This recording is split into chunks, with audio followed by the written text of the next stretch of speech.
So is it? So are we coming through now? Oh, you still go? Okay, my bad.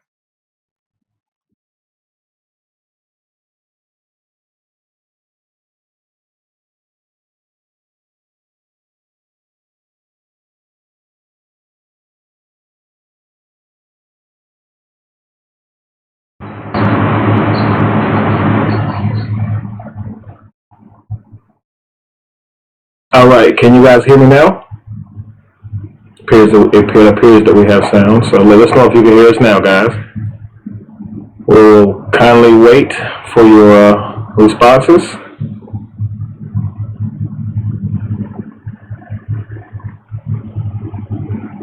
Volume is good. Okay.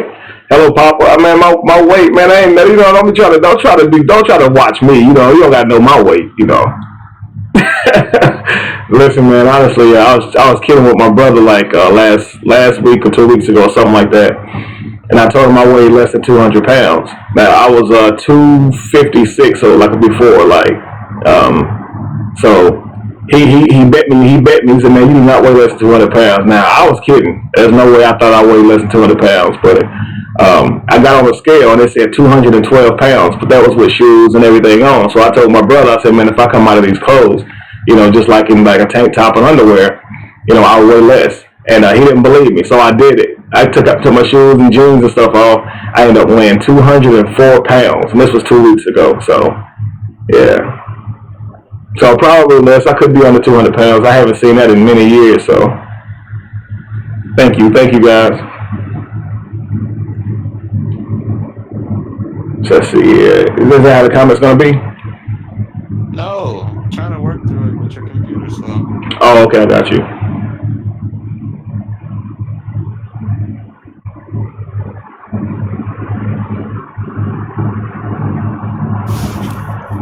I wish you knew how much like this annoys me. Let's see.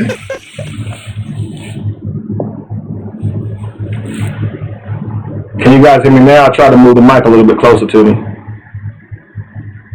Your sound should be an issue. Okay, I get my shirt is baggy, guys. Yeah, I lost a lot of weight. What y'all want me to do?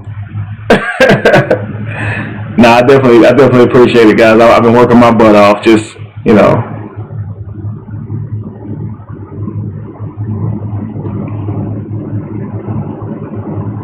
No, so Nick, you losing weight too? That's what's up.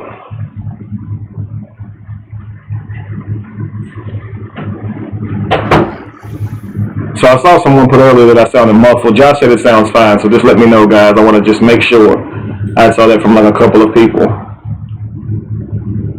And it could have been that I had the microphone sitting a little bit away from me too, so.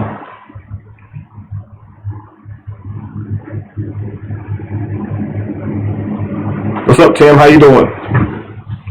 Omar, let's see here. Angela, how you doing? Keisha, welcome in. Deidre, Jessica Mitchell, hello, welcome in. Lawanda, Doria, welcome in. Darnell, Riri, Linda, hello guys. Are we on Facebook yet?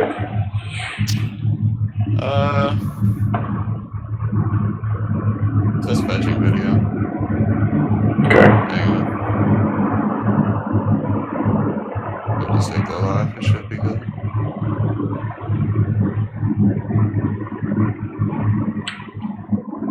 What's up, Tim? I'm all right, brother. I hope everything's all right with you. Should be good now. Looks like we are. Okay, perfect.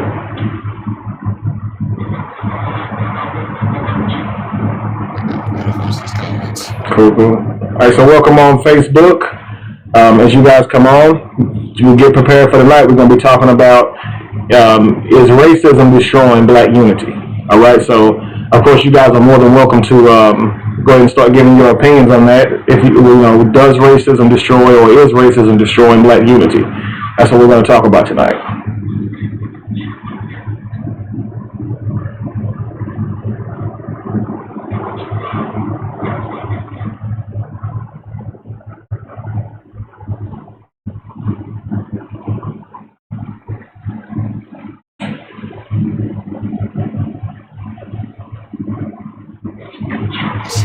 So if you guys are watching, please take the time to share the video, of course.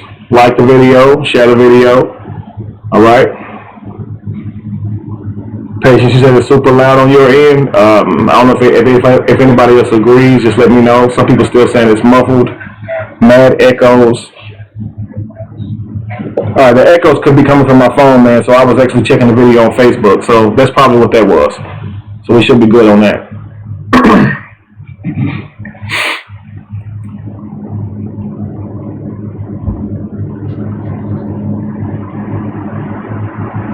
Okay, now I hear what they're saying. Okay, what is it? It's just bad quality. Muffled. Okay, now I hear it. Are you sure you're using your Yeti mic? Yeah, right here, buddy.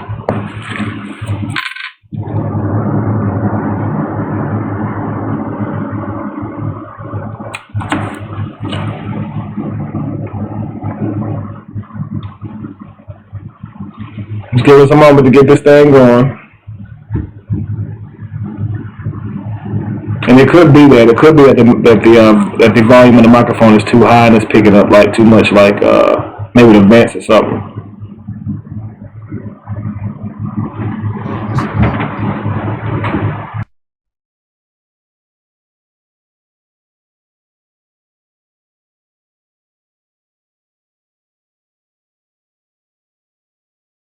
Okay, what about My now? phone number. Can you see? Because I can't see like if your bar's going across. Like if you speak, does it go across?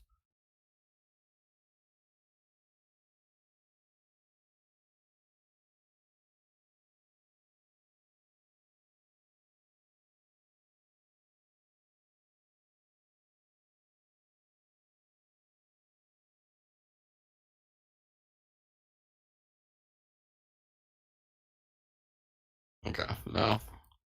So your microphone is actually not being like detected here.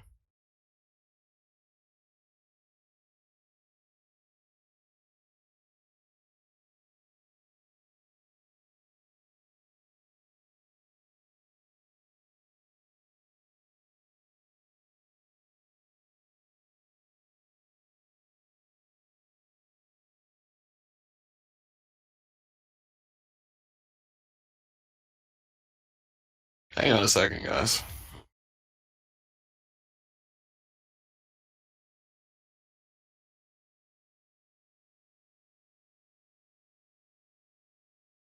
Say something again, Kev. All right, testing, testing. Oh, it's coming through again now. I see it. No, It's no, no, it's no, it's no, coming no. across when I That's it. speak But now. All right, guys. So we know you it's can hear me muffled now, but is still. it the same way again?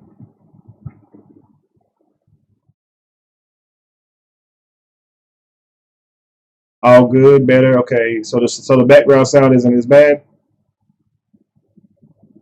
Oh, turn that off. This ain't much better. The background sound is gone, guys. That oh, okay, it's coming through now. No background noise. Okay.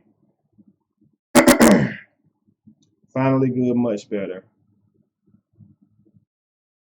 Okay, perfect, man. Sounds like we good, man. Yay.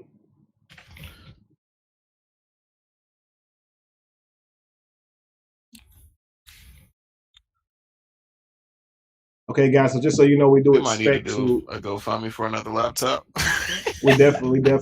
We definitely do. The other this I laptop here is have to already throw starting this to mess up. in It's the been trash. yeah, it's been giving me real mad problems. So I was actually hoping that it wouldn't act up so we could actually do the show tonight. Because of course I told you when I turn it on, it like takes hours before it'll actually come on and allow me to use it. So somebody said now no sound, but my mic is still working. So okay, no, it's good. It's excellent. Y'all keep us posted. All right. So is Nah, racism that's they're hmm? probably behind. Right? So They're is probably behind racism in the destroying feed. religion? Right. How do we get tickets? We will put that in the message box very soon if you're talking about tickets to the me speaking in Atlanta. And if you are not, please be specific, Riri. Diamoon Tassetti said that race is like a monster of Frankenstein. It wants to destroy that create what created it. Okay, see here. Now people are okay. Let's see it. Maybe that's old. Let's just continue going. If you guys can hear me, just keep letting me know. I lost the comments or the chat.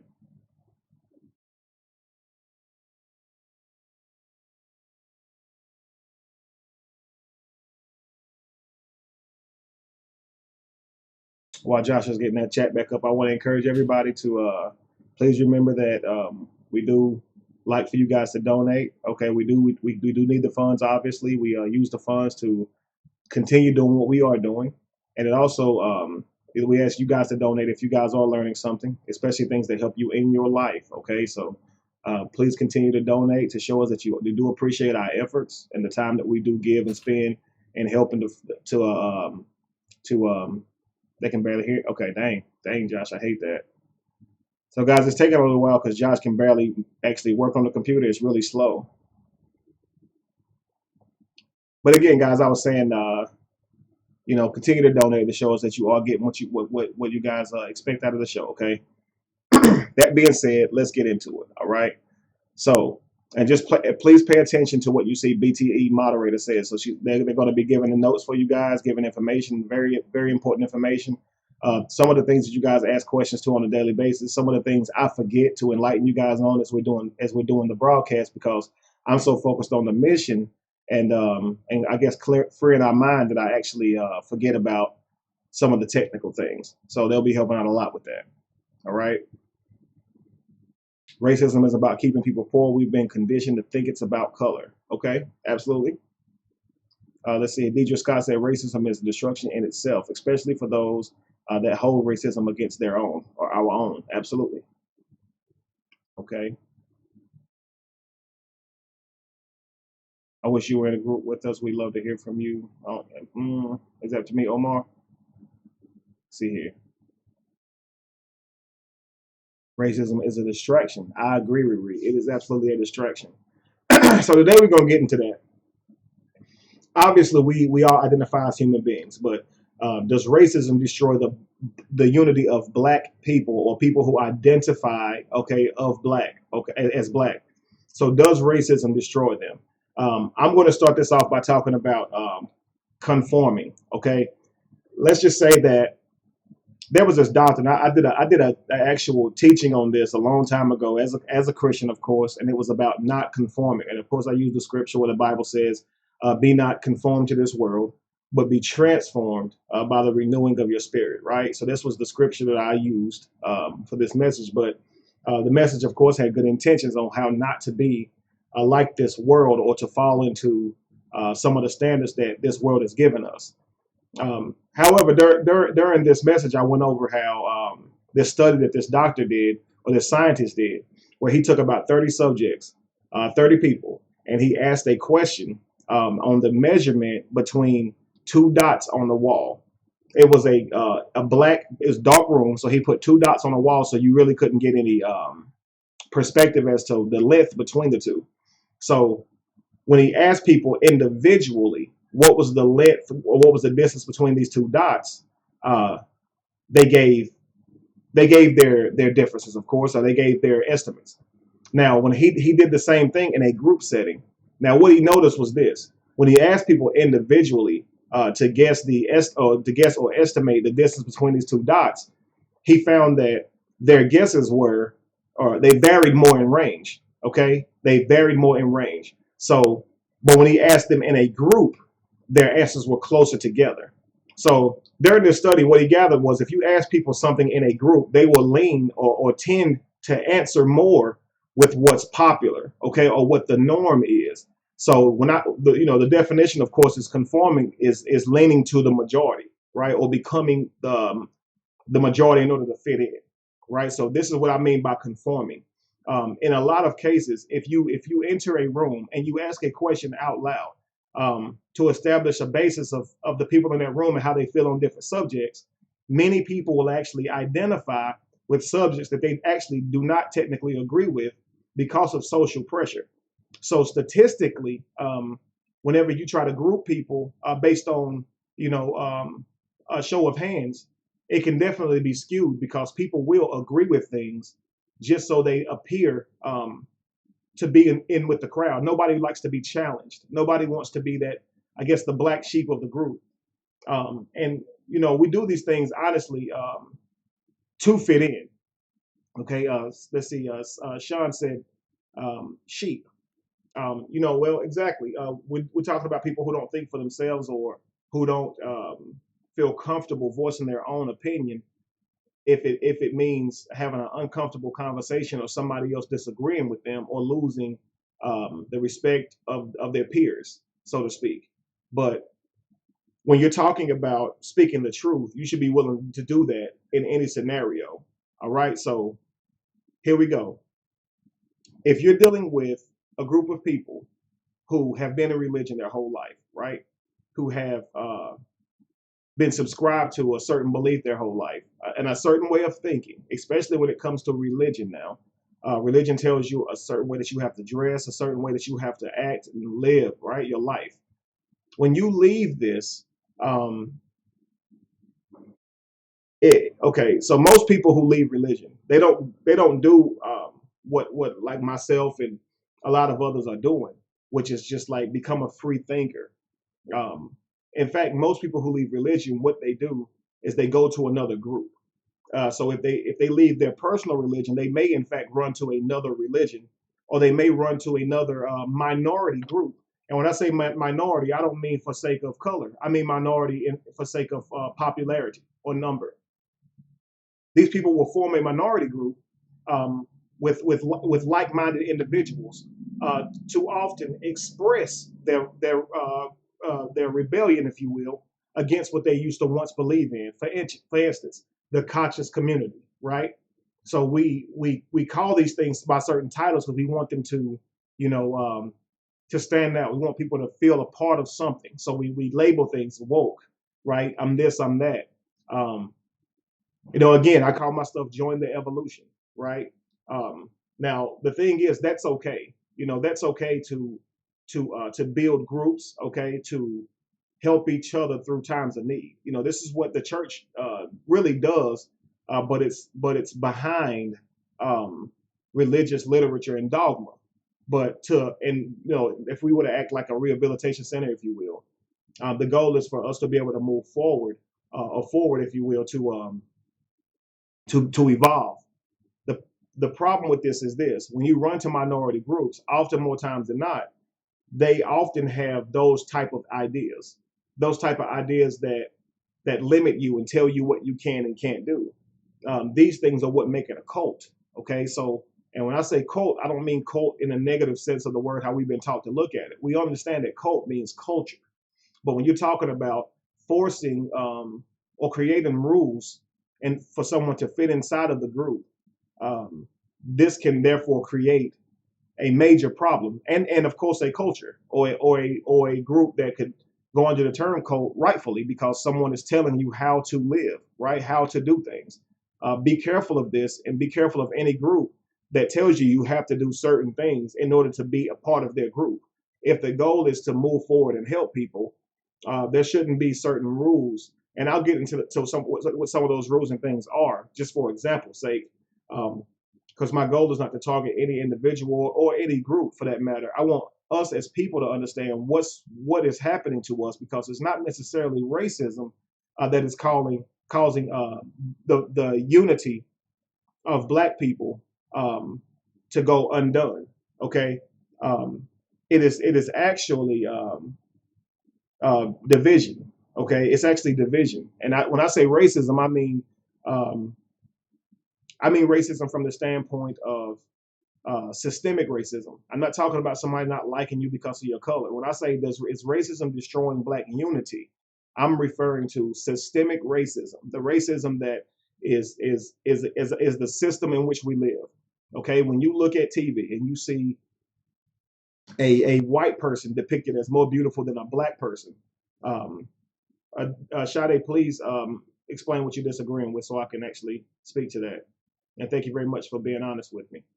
Um, so when you use a white person and project them to be more beautiful than a Black person, you see on your live network, because it's predominantly owned, of course, by white people, this can teach that their people are more beautiful. Or obviously with the white Barbie dolls and not giving your child a Black Barbie doll, like a lot of us came up not having a Black Barbie doll around, or our parents buying us white Barbie dolls instead of black ones, and people understand that psychologically that can cause issues with loving yourself, right? So basically, whenever you grow up, when you're in life and you have, thank you very much, Felix, for the donation. When you're in life and you have these certain type of ways of looking at things, they can cause problems with you in moving forward. So again, when I say racism, I mean, again, systemic, mass incarceration, things of that nature. What I'm talking about is separatism, and I'm talking about division, and the division that we actually use on one another. All right. So if you don't mind, we're going to get into that. I want to kind of wait for Sade to actually explain what she was saying there, and I can actually move forward and just answer the question whenever I see it. Right, Annie. White is always depicted as right, but what you have to understand is this: you're dealing with a media network where you're dealing with, it's owned by by white people, so they do have control of that. And now you live in an era where they don't even have to technically say anything negative about black people. All they have to do is just highlight themselves, and that definitely still teaches the same things. The lighter you are, the better. Lighter is seen beautiful as beautiful. We see in several countries, black people or people who identify as black, I should say, are doing like bleaching creams and things like that to appear lighter. We see where people who are Hispanic actually. Okay, Sade, thank you very much. Okay, cool. So for people who are Hispanic to actually, they actually will appear more white or Caucasian by how they dress and the hair color and things like that to fit in more. This goes along with conforming. Okay, even if there's no way you can ever come off as black. I mean, as white, you will change the way you speak. You will change the way you address people, especially if you work in a corporate place for them to appear more comfortable with you. We do conform. Thank you very much, Patience. But where does it stop? Okay, when you're talking about moving forward or unifying could definitely attack and counter racism, but racism is not the reason that we cannot unify, or racism is not the reason that black people cannot unify. It actually is not. The reason that we cannot unify is because we actually project what we have been taught onto each other on a daily basis. Josh and I was talking earlier about, how we do these things to each other. And I brought up how, we use terms like the blacker the berry, the sweeter the juice, right? So the blacker the berry, the sweeter the juice. Or I like my men how I like my coffee, right? Black. We use terms like Nubian queen, right? Or melanated now. And don't get me wrong, these terms are used to build one another. They are used to uplift one another, right? To encourage one another, because for so long we have had people who look down on darker colored skin, right? Or more melanated skin. So we try to counter that by building them, right? But too often when we do that, you attach a negative stigma to a different shade of color. You see what I'm saying? So we have to learn to see past that and understand that although some of us and many of us need to be encouraged in our vessel and how we look to help us love and accept each other, we cannot take it overboard. Okay, because when we take it overboard, we create the same exact problems. Okay, why is it that a light-skinned man is taken as feminine, right? Or a female will say he's too pretty. Josh, I sent you a picture. I think it was let's see here. I'm gonna tell you which one it is in number. Okay, Josh, it's the third one I sent you. If you don't mind, load that up for me. You can put two on the same screen. Put the third one and the very next one after that on the screen together.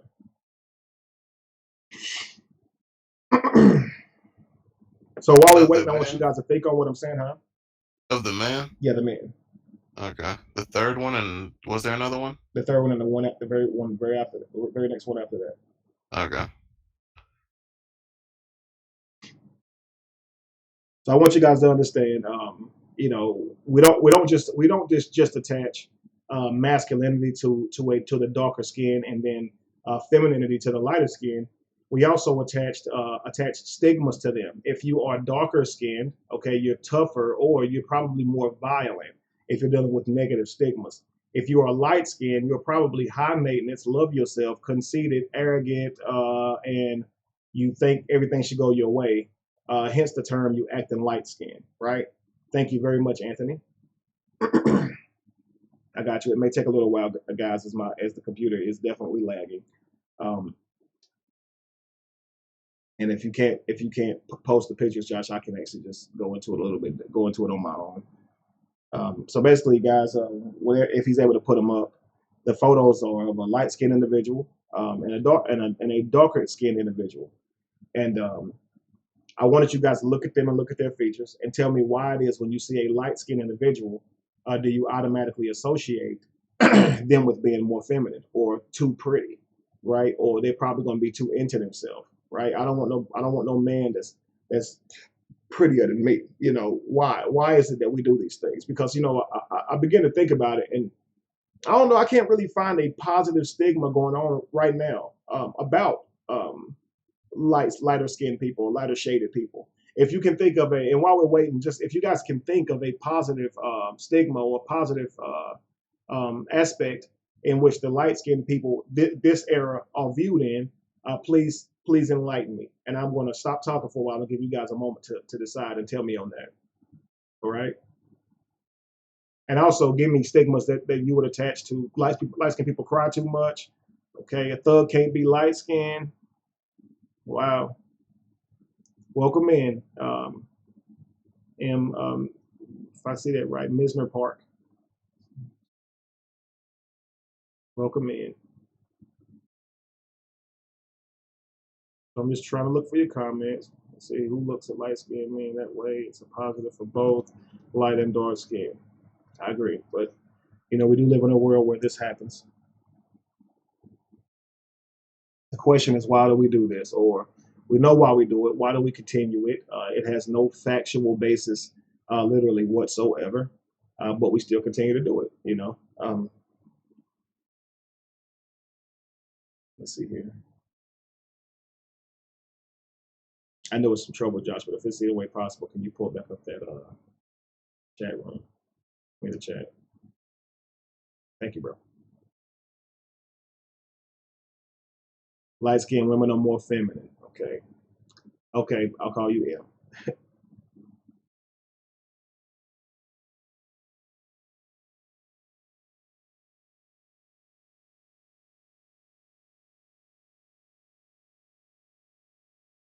Light skinned people are working harder and have a lot of degrees. As a light skinned person myself, I heard it all. Okay. Even heard you cool to be a light skinned dude or whatever that means. I hear you, Nick. I mean, I understand. It's crazy. Light skinned people went out in the 80s. I mean, it's true. I mean, the last few years, you can tell that there's definitely it's definitely leaning towards you know, darker skinned individuals. It's like I say, you got all this negativity and stuff, of course, attached to a light skinned man. They don't like getting their hands dirty, all this kind of stuff. Okay, I'm brown, but I get classified as light skinned. We're definitely gonna get into that. Even said we become subconscious. Subconscious programming overrides conscious reasoning. That actually could be quoted. Even that's powerful.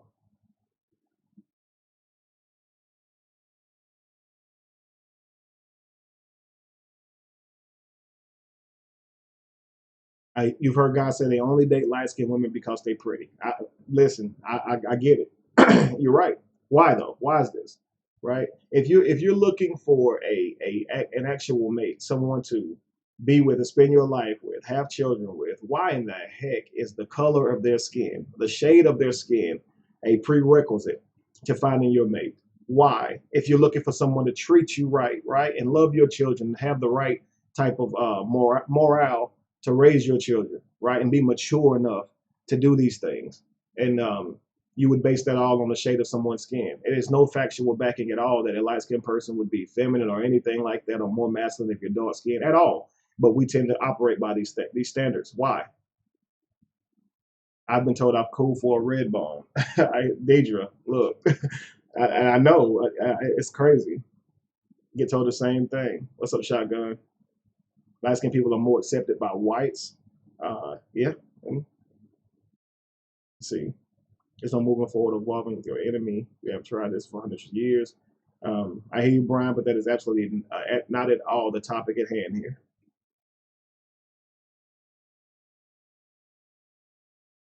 Pretty for a dark skinned woman, absolutely. Dang, King Harry, that's crazy. So they say light skinned women have better sex. That's something people say. I've actually never heard that one. My husband's dating me because he liked red bone women. It's crazy because here's the thing about that. Let me first say that a person's preference when it comes to who they like and who they date is perfectly fine. If you like dark skinned women because you like dark skinned women, that is absolutely fine. Nobody is here to socially pressure you into liking someone that's outside of what you normally like, just so you can, I guess, feel free or whatever. We're talking about attaching negative stigmas to someone's race and say, I don't date light skinned men because they stay in the mirror, or I don't date dark skinned men because they violent. You see what I'm saying? This is what I'm talking about. It's okay to have a preference.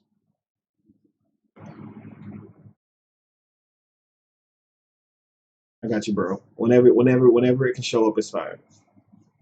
Okay, well there it is.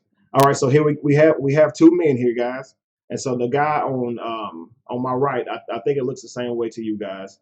The lighter skinned male, people say he looks pretty, right, or he looks feminine, right? A lot of darker skinned men will say that if a woman likes this guy, they'll say you just like him because he's light skinned, right? This is things that happens in our world all the time. Now, my question is this: you don't see this happen in other races, though. Someone says he looks gay, and now again, Omar, within logic, I don't know if you're saying this is if that's an opinion that someone would say, or if you actually feel that way. But within logic, explain to me what about him makes him look gay if you feel that way. Not even just, I would just like to hear your side. Someone says both the men are ugly or unattractive. Someone says I like the chocolate person. Again, if you like someone else based on it being they standing out to you personally liking someone and being attracted to someone, okay. But Omar, he didn't ask for his eyes. You got to remember that. The color of someone's eyes in no way tells you their sexual orientation, right? And again, and it's okay that you're saying this because this is just how the brain works. We cannot help it. We by default associate attributes to people's looks just because we're taught that. So you're not wrong for seeing feminine when you look at this person. You just have to try to figure out why it is that you see feminine and change your brain. Okay, because the way a person looks does not tell you how that person is. Okay, Omar. Okay, cool. So again, okay, then you take the darker skinned male. People may say, well, that's a black man. That's a strong king, right? He's a god. He's the blueprint to the male because he's dark skinned. Now here's what I want you guys to understand. We talk about how we've actually, if you guys pay attention to any of this stuff, if you've seen discussions where you talk about psychology and you're dealing with how the mind works, when someone sees a darker skinned man or a black man with a light skinned woman, a female who is not light skinned may feel like, wow, look at these all these dudes do is chase light skinned women. And so we do this a lot. We always say you just like these light skinned dudes, or you just like these certain type of dudes. However, what we're forgetting about is this: maybe the person is just attractive, and maybe we are saying that that person is it's because that person is light skinned and dark skinned. What if that literally has nothing to do with it? You see what I'm saying? But what I'm talking about is attaching a negative stigma to someone because of their skin color. And we don't again, this is things that we do on a daily basis. And this, believe it or not, is reasons that we cannot unite because we're looking at each other and we're attaching attributes of character to a person's shade of color. And again, you don't see other cultures do this. You don't see white people judging each other for being more tan or less tan than each other and attaching characteristics to it. Like tanned people steal. Tanned people are more likely to this or that. Or pale people are more likely to this or that. These are things that we have to consider. We do this on a daily basis, and I think that we can evolve past this. You know, dark skinned dudes that don't like black women. They don't, okay, again, they say they're all ratchet. Again, they haven't even met all black women or all dark skinned women or whatever. They are using a few people that they have met to make a general statement, a broad statement, which is completely unfair. And again, there's no factual basis to that. We understand this. You really don't care when you see different colors of people. I don't either. Like I've actually never been the type of person to associate a person's shade with how they may act. I never have.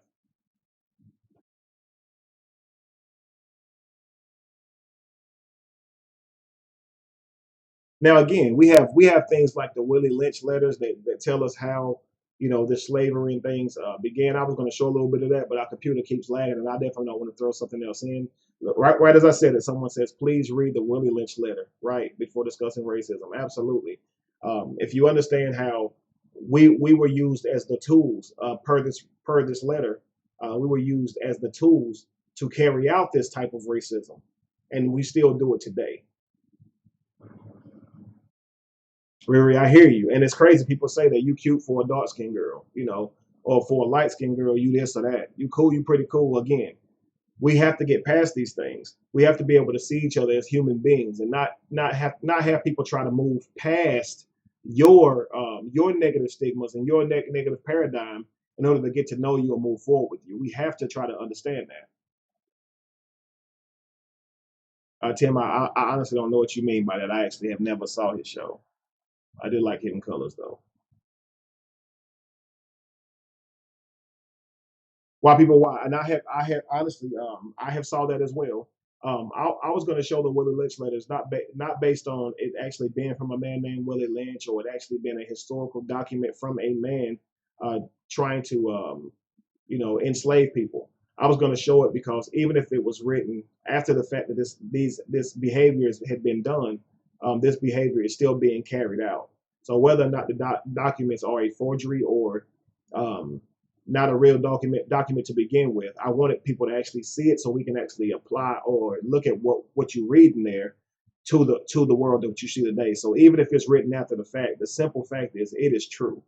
We do carry out these type of attitudes toward each other on a daily basis, and we do this by shade, and it's silly because it has no background to it. Oh, okay, I got you, Tim. This show comes on at 10 on Sundays. Okay.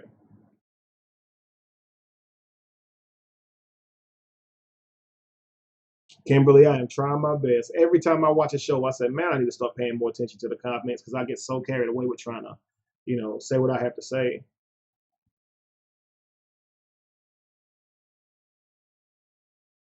Are you done with the photos? Yes. Okay. Okay, so I should have just told you the other one I want you to put up next, if it's possible, Josh. Don't stress it if you can't. Hmm. I'm stressing already. Okay. So the other photos that I was going to put up, guys, is when how and you don't even need to see me put this up because we saw several of them, but you know how we see posts where you have 4 pictures or 3 pictures or whatever, and it'll show people of different shades and ask you which one do you choose, and people will pick which shade of person they like or whatever. Now, obviously, it's 4 or 2 or 3 totally different people, so maybe the shade isn't everything, but it's based on that. And so you're gonna have people to say, I want my chocolate, I want my what's the name, I want it like this, I like my mint caramel, all this kind of stuff or whatever. But you're talking about looking for now. If you now, don't get me wrong, if you're talking about having some consensual fun or whatever. I mean, if you want to pick somebody who looks like what you like for them to look like, then absolutely enjoy yourself. But at the same time, what I'm saying is, if you're talking about building with somebody and trying to establish a relationship with somebody, you cannot base that on the shade of somebody's skin. Like that's ridiculous because What you would you end up say? missing out. What would you say the line is between preference and prejudice, though? Well, again, when you say prejudice, in the sense of the word, is to prejudge. Hmm. So that is the line what we're talking about now. If it's prejudice, then you're associating some type of character flaw to a person's color.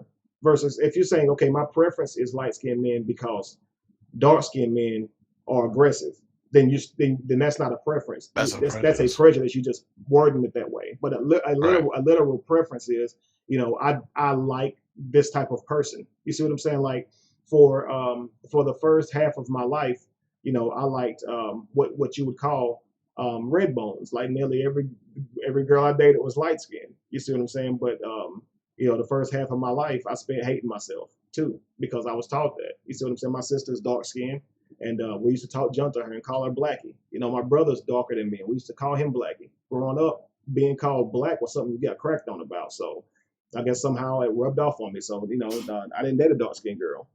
However, now in my life, I find dark skinned women to be beautiful. But it's something switched, I guess. But I Right. guess it was, I don't know how, but it was. I guess it was in unlearning the crap that I had learned.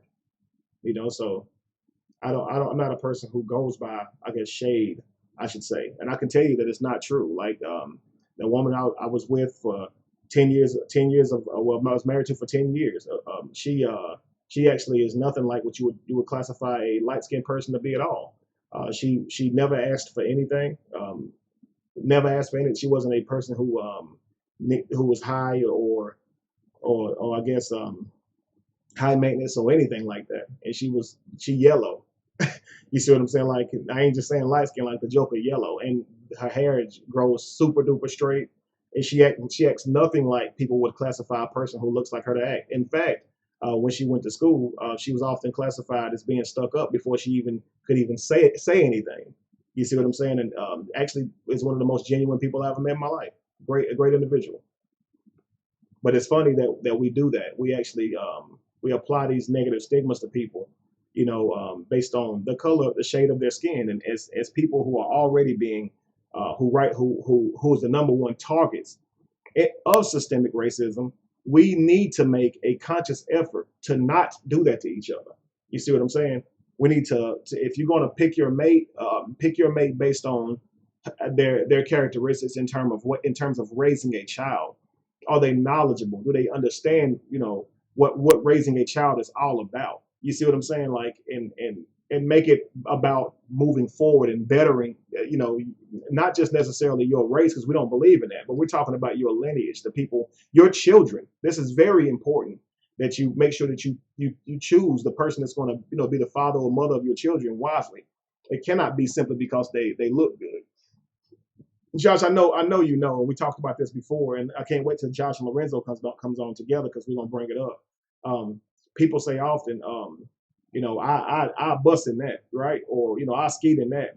And men say this because they're saying that I get her pregnant because that will either make a beautiful child or I lock her down. You see what I'm saying? But again, you're basing this off of what she looks like, and what she looks like in no way tells you how she's going to treat your children, right? Or be in a relationship. I sent Jamar a link. He Okay, should be cool. on soon. All right, bet. I haven't been watching the chat, but usually Lorenzo's in the chat for a link. Okay, cool. Did he say a time? Around 9, it said, so it should be soon. Someone Okay. said, okay, Linda said I was bullied a lot because I was light skinned. Absolutely, it happens, man. Let's see here.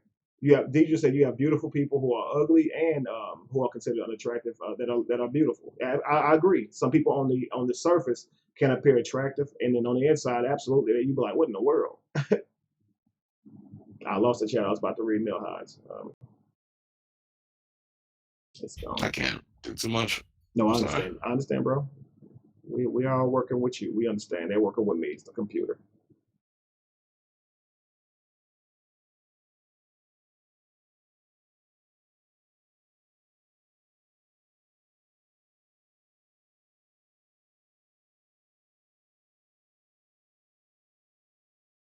But guys, again, just trying to look for more comments and try to speak to them. Most of the things there was just statements, right? There's still women wanting to be light skinned, right? So yeah, absolutely. People be like, I'm already black enough, and I can't have no black babies. I got to get me a light man to just well, you ain't got to do all of that. You see what I'm saying? And don't get me wrong. I understand that we grew up in that culture where we push this type of thinking on our children. My grandmother would say, don't keep going outside. You're gonna get black. you know, and we live by that, that during the summertime, you outside during the summer and stuff. When your family members see you again, they be like, "You got black," and they don't say this as a positive thing. Why is that? Why is the shade of your skin a negative thing? You don't want to get black. Why? No, again, Mahad, it's true. It's not limited to light skinned people. That's why I said that we say that, dark skinned people are aggressive or more violent, right? We use this type of term at dark skinned people to imply that they are a certain way because they are a certain shade. This is not done just to light skinned people. I mean, it's done to, like I said, it's done to dark skinned people as well. People say, I like cream in my coffee. I like cream in my coffee, or I like my coffee, like I like my men, or I like or the blacker the berry, the sweeter the juice. Like I said, we use these terms, and like I said, they sound good. What's up, Jamar? Peace, family. Peace, brother. Peace. Welcome in. So, All is well. welcome in, man. I don't know how long you've been Happy to be watching. back. Couple of minutes, yeah. Okay, cool. So I'm gonna finish my thought, and I'm gonna bring you in. But I was saying that we use these terms like the blacker the berry, the sweeter the juice, and things like that because we understand that they make you feel better, but they are not factual in terms of like the more melanated you are, the sweeter you are, or anything like that. These things are said in a way to empower you. But we have to understand in how we do these things. When you do this, it may make someone who is not that shade of color feel left out or insecure. So we have to be forever aware of what we're doing because we're trying to unify as people, as one. If we're going to be one, we can't separate by shade. That's ridiculous. It's absolutely ridiculous. Jamal, I'm talking about how we do how we're talking about racism and how racism destroys the black community. But when I say racism, I'm talking about systemic racism, mass incarceration, things of that nature. But what I'm saying or what I'm suggesting here is that what is destroying black unity is colorism and separatism and division, things that we actually project our own reality out into the world and continue to do to one another. Even in how we make, right now, we're just dealing with how we create our children. We choose our mates based on the shade of their skin a lot of times, and we often associate characteristic attributes to the shade of their skin, right? If you are light skinned, you're feminine, right? You weak.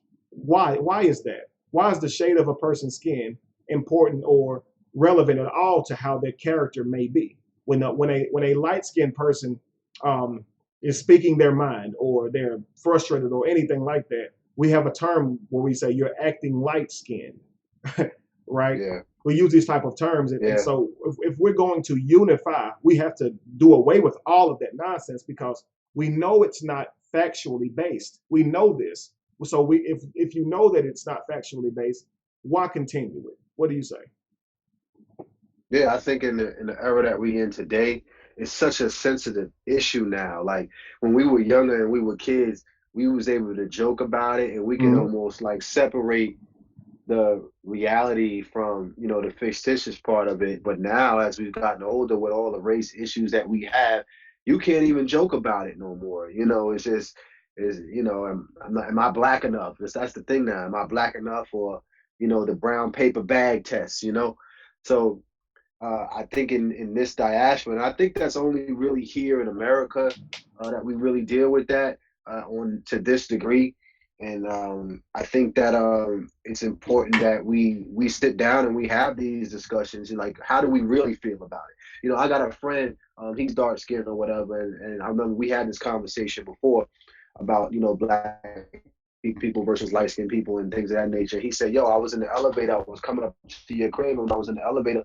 This big black dude walked in the elevator. And he said, I'm not even going to front. Like I felt a little bit intimidated. And mind you, this dude is he's black. He's dark skinned. You know what I'm saying? He's about as dark as my iPad. You know what I'm saying? And he could handle his own. He could throw a punch. He's a boxer and everything. But he said this dude came on the elevator and he was mad dark. He said I had to catch myself. Like why am I afraid of this dude? He looks just like me. You understand what I'm saying? And it brings me back to Malcolm when he was talking about, who taught you to hate yourself? Right. It's like really who taught you to be fearful of your own people? You know what I'm saying? And years ago before I was conscious, when I think back to it, I had the same type of mindset. Now I feel more comfortable around my people. But years ago, when I wasn't as educated as I am in the history of my people, there would be times where I would feel a certain type of way around a certain diaspora of people. So, you got to ask yourself, like, really, where does it come from? Because I don't know where it came from. I know as a kid we would joke about it, but when you're older, it's serious. So when did it become serious for us to be afraid of people of darker complexion and people of our own, people that actually look like us? Like it's very odd, and it makes you wonder how we're actually programmed, because we didn't purposely end up like this. It kind of just happened, So how does that actually play out? I think this is a real important discussion that we need to have. Absolutely. Thank you, Claudia, for the donation. It's funny, man, because again, we use these type of terms in each other, and I'll show you on a larger scale. Most men who are darker skinned use negative stigmas in terms of character to lighter skinned men than lighter skinned men to dark skinned. It's funny, but a lot of dark skinned men, like I said, if women tend to like a light skinned man, the first assumption is it's because he's light skinned, not because he's attractive. You see, right? And we'll be like, "Oh, you just like these light skinned dudes." You see what I'm saying? Again, we'll say even in describing them, we'll say this old Chico the Barge looking dude. And see you laugh. See, I knew you because we done all heard a dude described as a Chico the Barge looking, and we don't mean he look like Chico the Barge. We mean he that color. You like it, yeah, exactly. So one of them type dudes. Exactly. Yeah. So but it's one of those things that we know what comes with that, man. And you have to understand, man, when you look at a lighter skinned person who's dealing with that, expect that. And I'm talking about, Jamal, before, now, I'm sure you missed this, as I said this early. Whenever you are in a religion and you have been in a cult, which means you have been told how to think and how to live for most of your life, that's religion. Okay. We often run to other minority groups, which I don't say minority in terms of black, I say minority in terms of popularity or number. We run to other minority groups that stand in like mind, okay, in rebellion to the cult that they were in. Hence the conscious community, right? Right. We subscribe ourselves to a group, right? Most people do this. If you're not leaving your religion, most people are running to a different religion, right? And if they're not running back to a religion, they do find a group of people who are like-minded. Now we do this for support. You understand? Right. But what I'm trying to suggest is that we need to be more careful in choosing our groups and understand that we are not entering another cult of people telling you how to think. You see what I'm saying? How to think. We have to be really careful about that. You see, because no one should tell you, how to move forward in terms of, for instance, if you say a person who is biracial, right? A person who is biracial, we say that they are 100%, they are 99% black, right? Because they have black in them, right? They classify as black. But if a biracial person and a biracial person is dating, that's a problem. But why? If they're both black anyway, the problem. We're trying to move forward as a community. How are you gonna tell me what shade of person I should be pursuing? You see what I'm saying? I mean, the shade and the shade don't dictate even the ethnicity or where they come from or absolutely even nationality. Not. The shade is just the color. So that's the type of stuff that we was fighting against in civil rights. Like, it wasn't about. It was about literally black versus white. It was colors, right?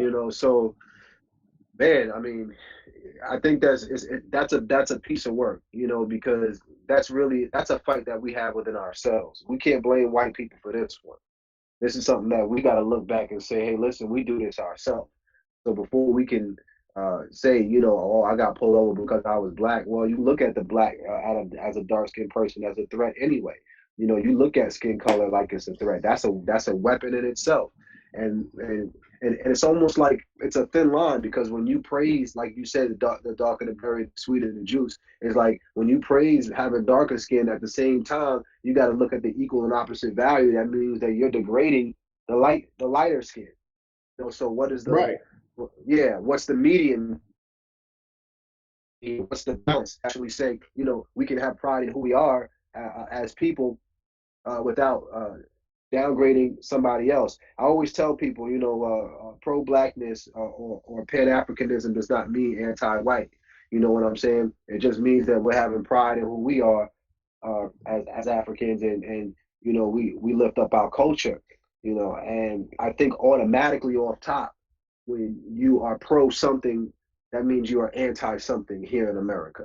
You know what I'm saying? If I listen to hip hop, that means I can't listen to country music. Sure. You know what I'm saying? It's like I like horror films. That means me and comedies don't get along. Like, Right. I just don't get it. That's just America. We like to group things, and we like to compartmentalize things, and put things in a box a lot. And I think that it's not working in our favor, especially as Africans. We don't want to be put in a box. So what's the balance? Absolutely. And how do you disassociate yourself from those stigmas? Because I'm going to tell you now, I don't believe that they unifying in the way that we want to unify. The unify is possible if we don't drop this pseudo nonsense. I don't think it's possible. I really don't, especially when you already have an entity, a powerful entity at that, that is very good at keeping you weaker, okay, and dominating you subconsciously, okay, and physically. You already have an entity called systemic racism, and it's already right there, and it's already against you anyway. Right. So in order to move forward, you need to unite. But we have been taught to depend on only ourselves. You see, and this is what I mean: the idea or the paradigm of people who identify as Black is not conducive to progress, Jamar. What you said earlier took the very next thing I was going to say right from my mouth. You said we say one thing, but then we say it's wrong when it happens to us. For instance, I got pulled over because I'm Black. It is not fair to discuss racism and how you are being racially profiled if you do the same thing to your people by color profile or shade profile. So we are, and now this is a thank you, Andre. I don't want you to take this as a personal shot, but as a whole, we are just as colorists as we are blaming the world for being racist. Okay, we do. We are. We very much care about shade. Okay, and again, you can't fault a person for looking down on you because of your shade or your color, and you do it to other people. You see what I'm saying? It's not fair because literally they're looking at you because you are melanated, right? And so we call that racist because they're white. But if a Black person who's dark skinned doesn't like a Black person who's light skinned or vice versa, it's not called racist because we do understand that there is no difference in a race. So what do you call that? So the safest way to put it is to say colorist, because that's what's happening. If you were white, they wouldn't be being racist against you. You're not white. You have melanin in your skin, so you are a shade or two darker. Therefore, you classify as the target of systemic racism. So it's all colorist and separatism. And we have to find a way to not be a part of that, especially with the way. Say what? I like dealing with the conscious community. Well, I know like it's a once again it's that thin line of where do we draw the line, because when you have your family, right? When you and let's say you and your brother or you and your sister is arguing, right? You could say whatever you want about your brother or your sister. That's family, right? But if an outsider comes in and says something about family, you want to jump down that person's throat. Absolutely. I get that part. You know what I'm saying? So it's kind of like it's a two-sided coin. Like it's a little bit different because we associate when we see other Black people, it's like, yo, that's family. So if I want to criticize him, I could criticize him. But then at the same time, if we're dealing with color, that's a little bit different because of the diaspora here in America. When you're trying to judge a person by their color, is that okay when you're in a family? Like, do we joke about that when we're in family? At the end of the day, when we have brothers and sisters that are light skinned? Yeah, we do. I mean, again, my ongoing joke with my brother was that he was Black. I used to call him blackity black, all kind of crap. Yeah, chalk and all that. Like, we do that. We have jokes, your mama's so Black. You know what I'm saying? We do that. You know what I'm saying? But it's like if an outsider comes in, there's a different energy. You know what I'm saying? Because it's like you don't really relate to that. You ain't been around that, so you can't really talk. You can't really speak on it. You can't laugh and joke on it because you ain't family. You know what I'm saying? And I think that's what it is. We don't see white people as family. We don't see even sometimes black people that's light skinned or different complexion as family. You know what I'm saying? So until we see everybody that's us as family, it's never going to be okay to downplay somebody's complexion. It's never going to work, especially here in America. It's just way too hot right now. Way too hot. I agree 100%. And again, like I said, the effort, we have to make a conscious effort on a daily basis that when you see someone that you even, I mean, when you see someone, and I had a couple more pictures because I wanted to show them to you, and I wanted you guys to comment what are the negative things or what are the positive things that can be said about this person just solely based on their actual outer appearance. And we know that these things have nothing to do with the character of a person. And don't get me wrong, I see this stuff being shared. Don't get me, my next topic is hair, y'all. Don't get me wrong.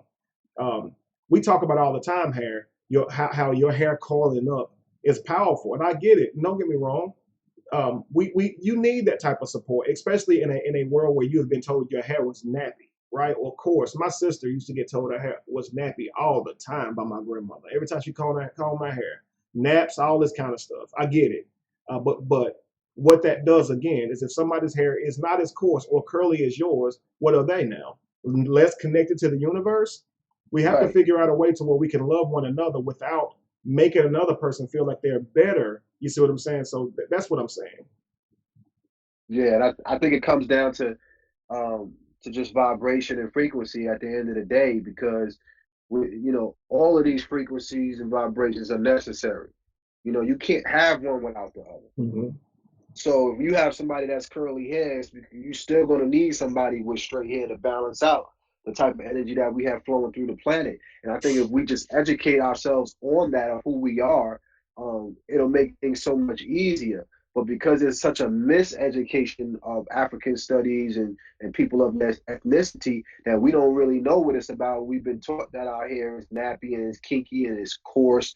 These are the actual definitions. Like when you look under black and rough, like when you look at it, it's a negative term when you look those definitions up in the dictionary. When you if you look up white, it comes up as pure, straight, without blemish. When you look up black, it's like rough, rugged, like it's cakey. Like these are the type of definitions that we're fed as children. So this stuff can easily become a part of our subconscious and then ultimately our conscious, to where that's just how we see things. We see black as bad, black is demons. Everything that's associated with darkness is spooky and scary. Everything that's associated with the lighter shades, it just becomes good and better. Like I saw an experiment where they had the kids, and they put the dolls in the front. They had children. They had a light skinned doll and a dark skinned doll. And they asked the kid which one is the good one and which one's the bad one. And then for the bad one, they picked the black baby. You know what I'm saying?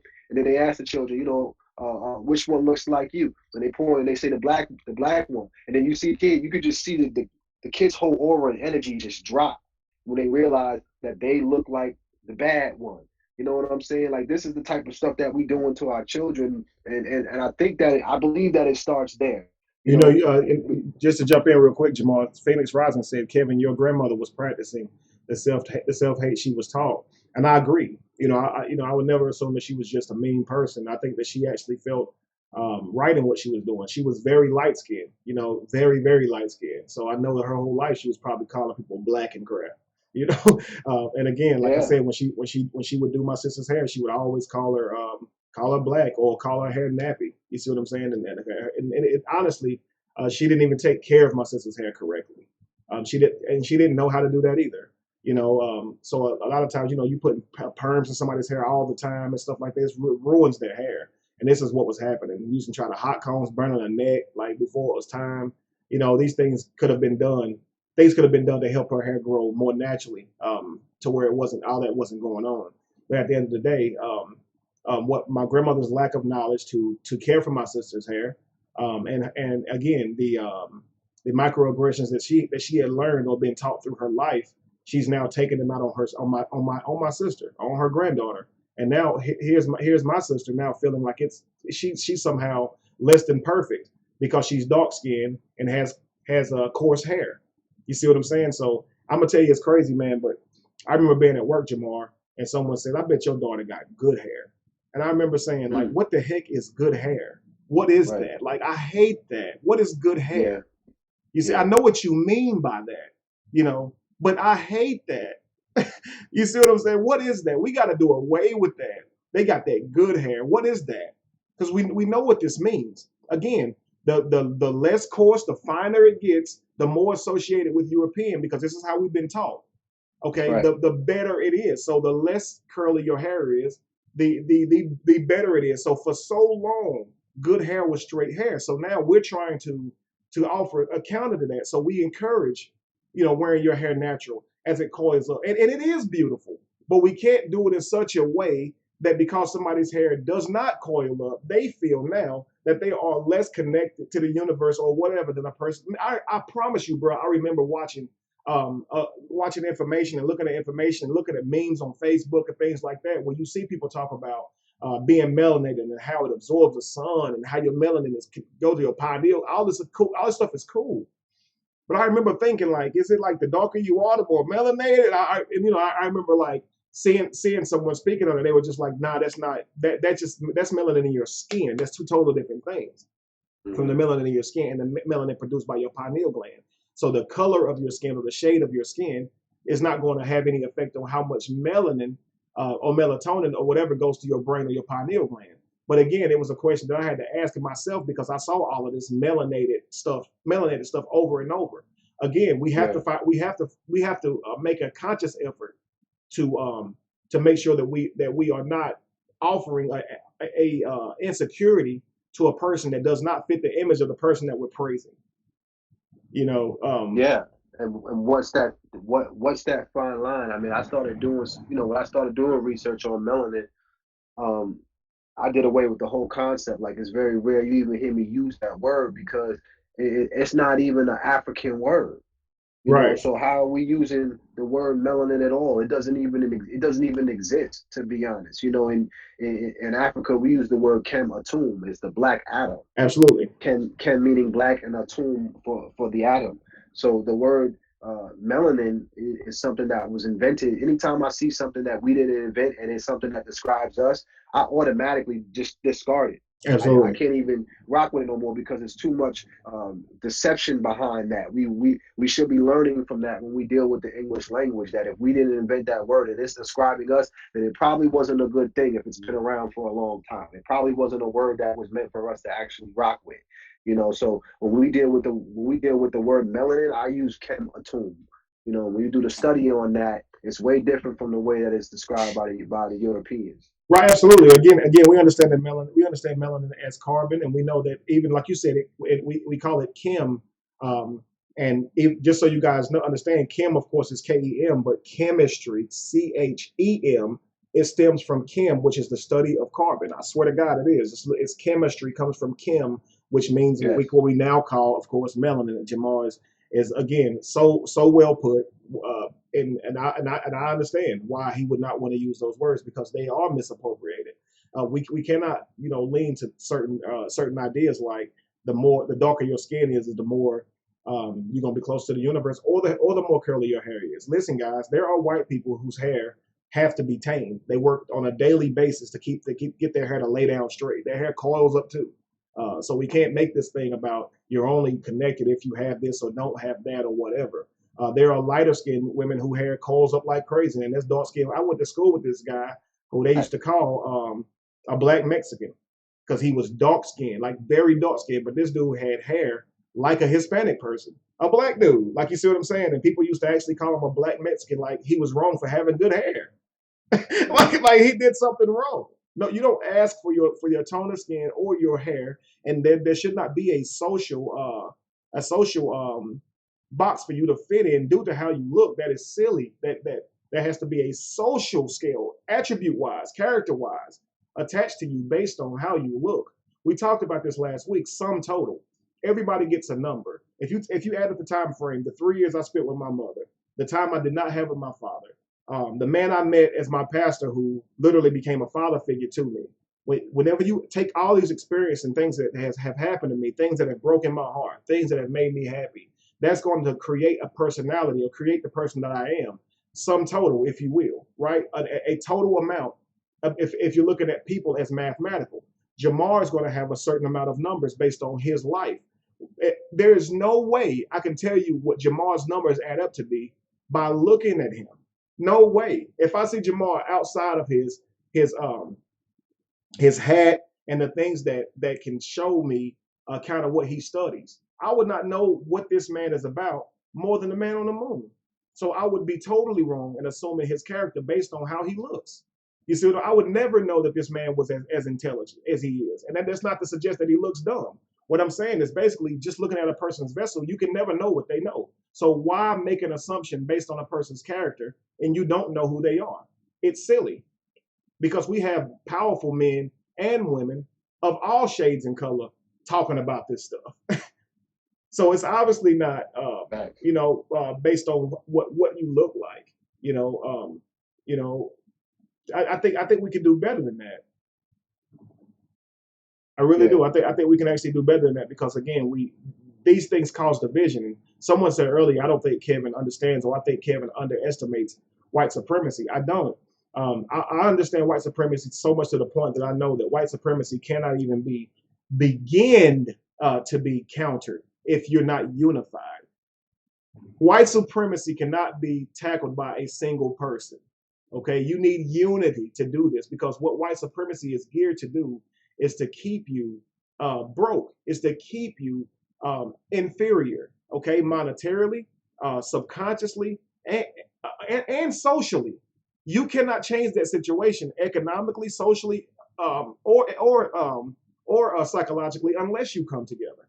You have to build one another psychologically. You have to work together to build yourself economically.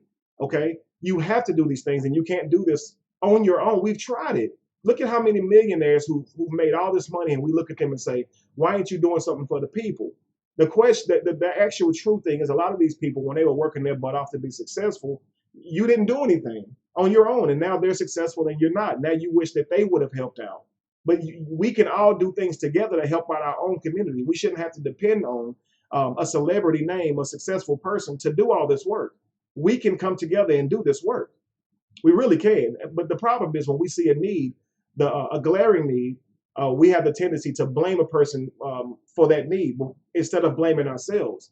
The truth is, we create. Okay, we understand, and Jamar and myself are certainly not telling you that this does not have a catalyst. This was not taught to us through slavery.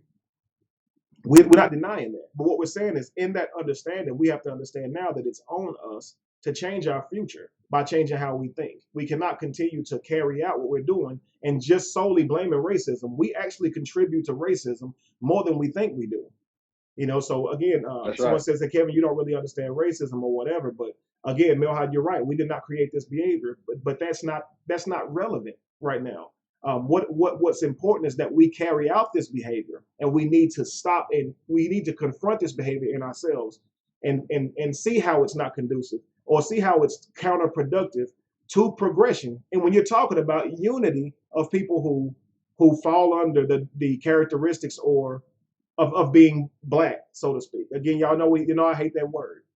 But we have to understand that we are contributing to systemic racism on a daily basis. We pick and choose not to work with certain people based on how they look.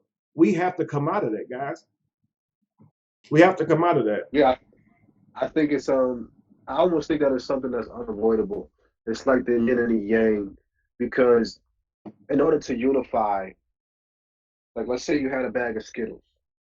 You want to unify all the orange ones. In order to unify all the orange ones, you're going to have to separate them from all the other ones. Mm-hmm. There's no way you can unify any group of people without separating them from the group of people that they used to be with. It's impossible. Every reaction has an equal and opposite reaction. Talk about If I take all the orange ones and put them together, if I take the blue ones and put them together, I am separating them from it. And us as black people, we have it on Africans, whatever label we want to put on. Anytime you put a name to it, you're separating it from something else. So I don't think we have actually agreed upon what we're going to call ourselves. We haven't figured that out yet. Are we black? Are we African Americans? Are we American Africans? Are we Africans? Are we Negroes? What are we? You know what I'm saying? People in the hood, is those my niggas? What are we? You understand what I'm saying? We have yet to figure out or agree upon what we're going to call each other.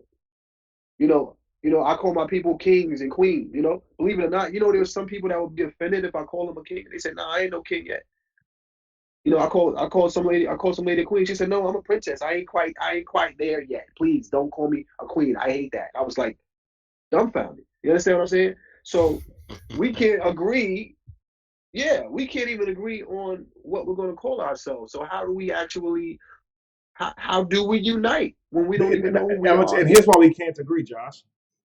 Jamal, because we can't agree because we attach our identity to whatever word we're going to use. Like when you That's say right. you call a woman a queen and she says I'm a princess, she automatically says I'm not ready for that title yet. Who are you to even tell her what like for her to even say I need to correct you and say I'm a princess, not a queen? It's not even necessary. She could have just accepted the compliment and moved on. But the problem Right. is she's insecure, so she feels the need to say Yeah. I'm not worthy of being called a queen. What's that mean? What do you need to do to be worthy of this? You see I didn't know how to take it. I was stuck. No, I understand. Again, this happens all the time, especially calling a woman goddess a lot of times, and calling a man a god, especially if they're in religion. Do not call them that because Right. the attributes they attach to that word, they can never be that, and that's why they say don't call. I'm never that. But you have to understand, we're not saying that you created the universe, dude. Right. or ma'am. And I never thought that at all. Yeah. Don't make me. It's I didn't call you God. Like, it's levels to this. yeah, it's like I do not mean that at all. The little G. You're the little G, not the Yeah, big G. exactly. The little G, lowercase. But the nevertheless, identity is attached. So when you say, what Right. are we gonna call ourselves? I don't want to be called black. I don't want to be called Negro. I don't want to be called this. I don't want to be called that because that a title. That's why I just like humans. If we're gonna be humans and say, let's move forward, whatever we need to do. I don't think anybody disagrees. Well, somebody might be like, well, hue is, the word hue is in it, so you got to be melanated to be hue, because we use this kind of stuff. We say this kind of Right. stuff to each other. None of this is conducive to moving forward, and this is what we have to move. We have to move past because factually, we know that the color of a person's skin by shade has nothing at all to do with their character whatsoever, and this is why it needs to be dropped. While we continue this stuff out, it's simply because it's common. Again, like I told you, we conform, okay, or we begin to project what is injected into us as children. The reality that we face every day is there because we create that reality. I was going to show you a picture of a light-skinned girl with straight hair, and I was going to ask you what might she deal with on her first day of work. What might she deal with on her first day in college or in any social place where she has to deal with people? And I know unanimously you guys would say that people would say that she's stuck up. People would say she thinks she all of that and all of this kind of stuff. And because naturally, this is the norm. This is what and even if you wouldn't personally do it, it's okay for you to suggest that a group of people would do this. It's okay. We know it happens. And the fact of the matter is, it is silly for a person to have to defend your freaking mental paradigm, something that you have assumed about them. Somebody asked last week, and I missed that comment. What do you do when someone at work or in any social place has put you in a box? Why can't you go to that person and explain to them that you're not who they think you are? Because you don't need to. You're grown.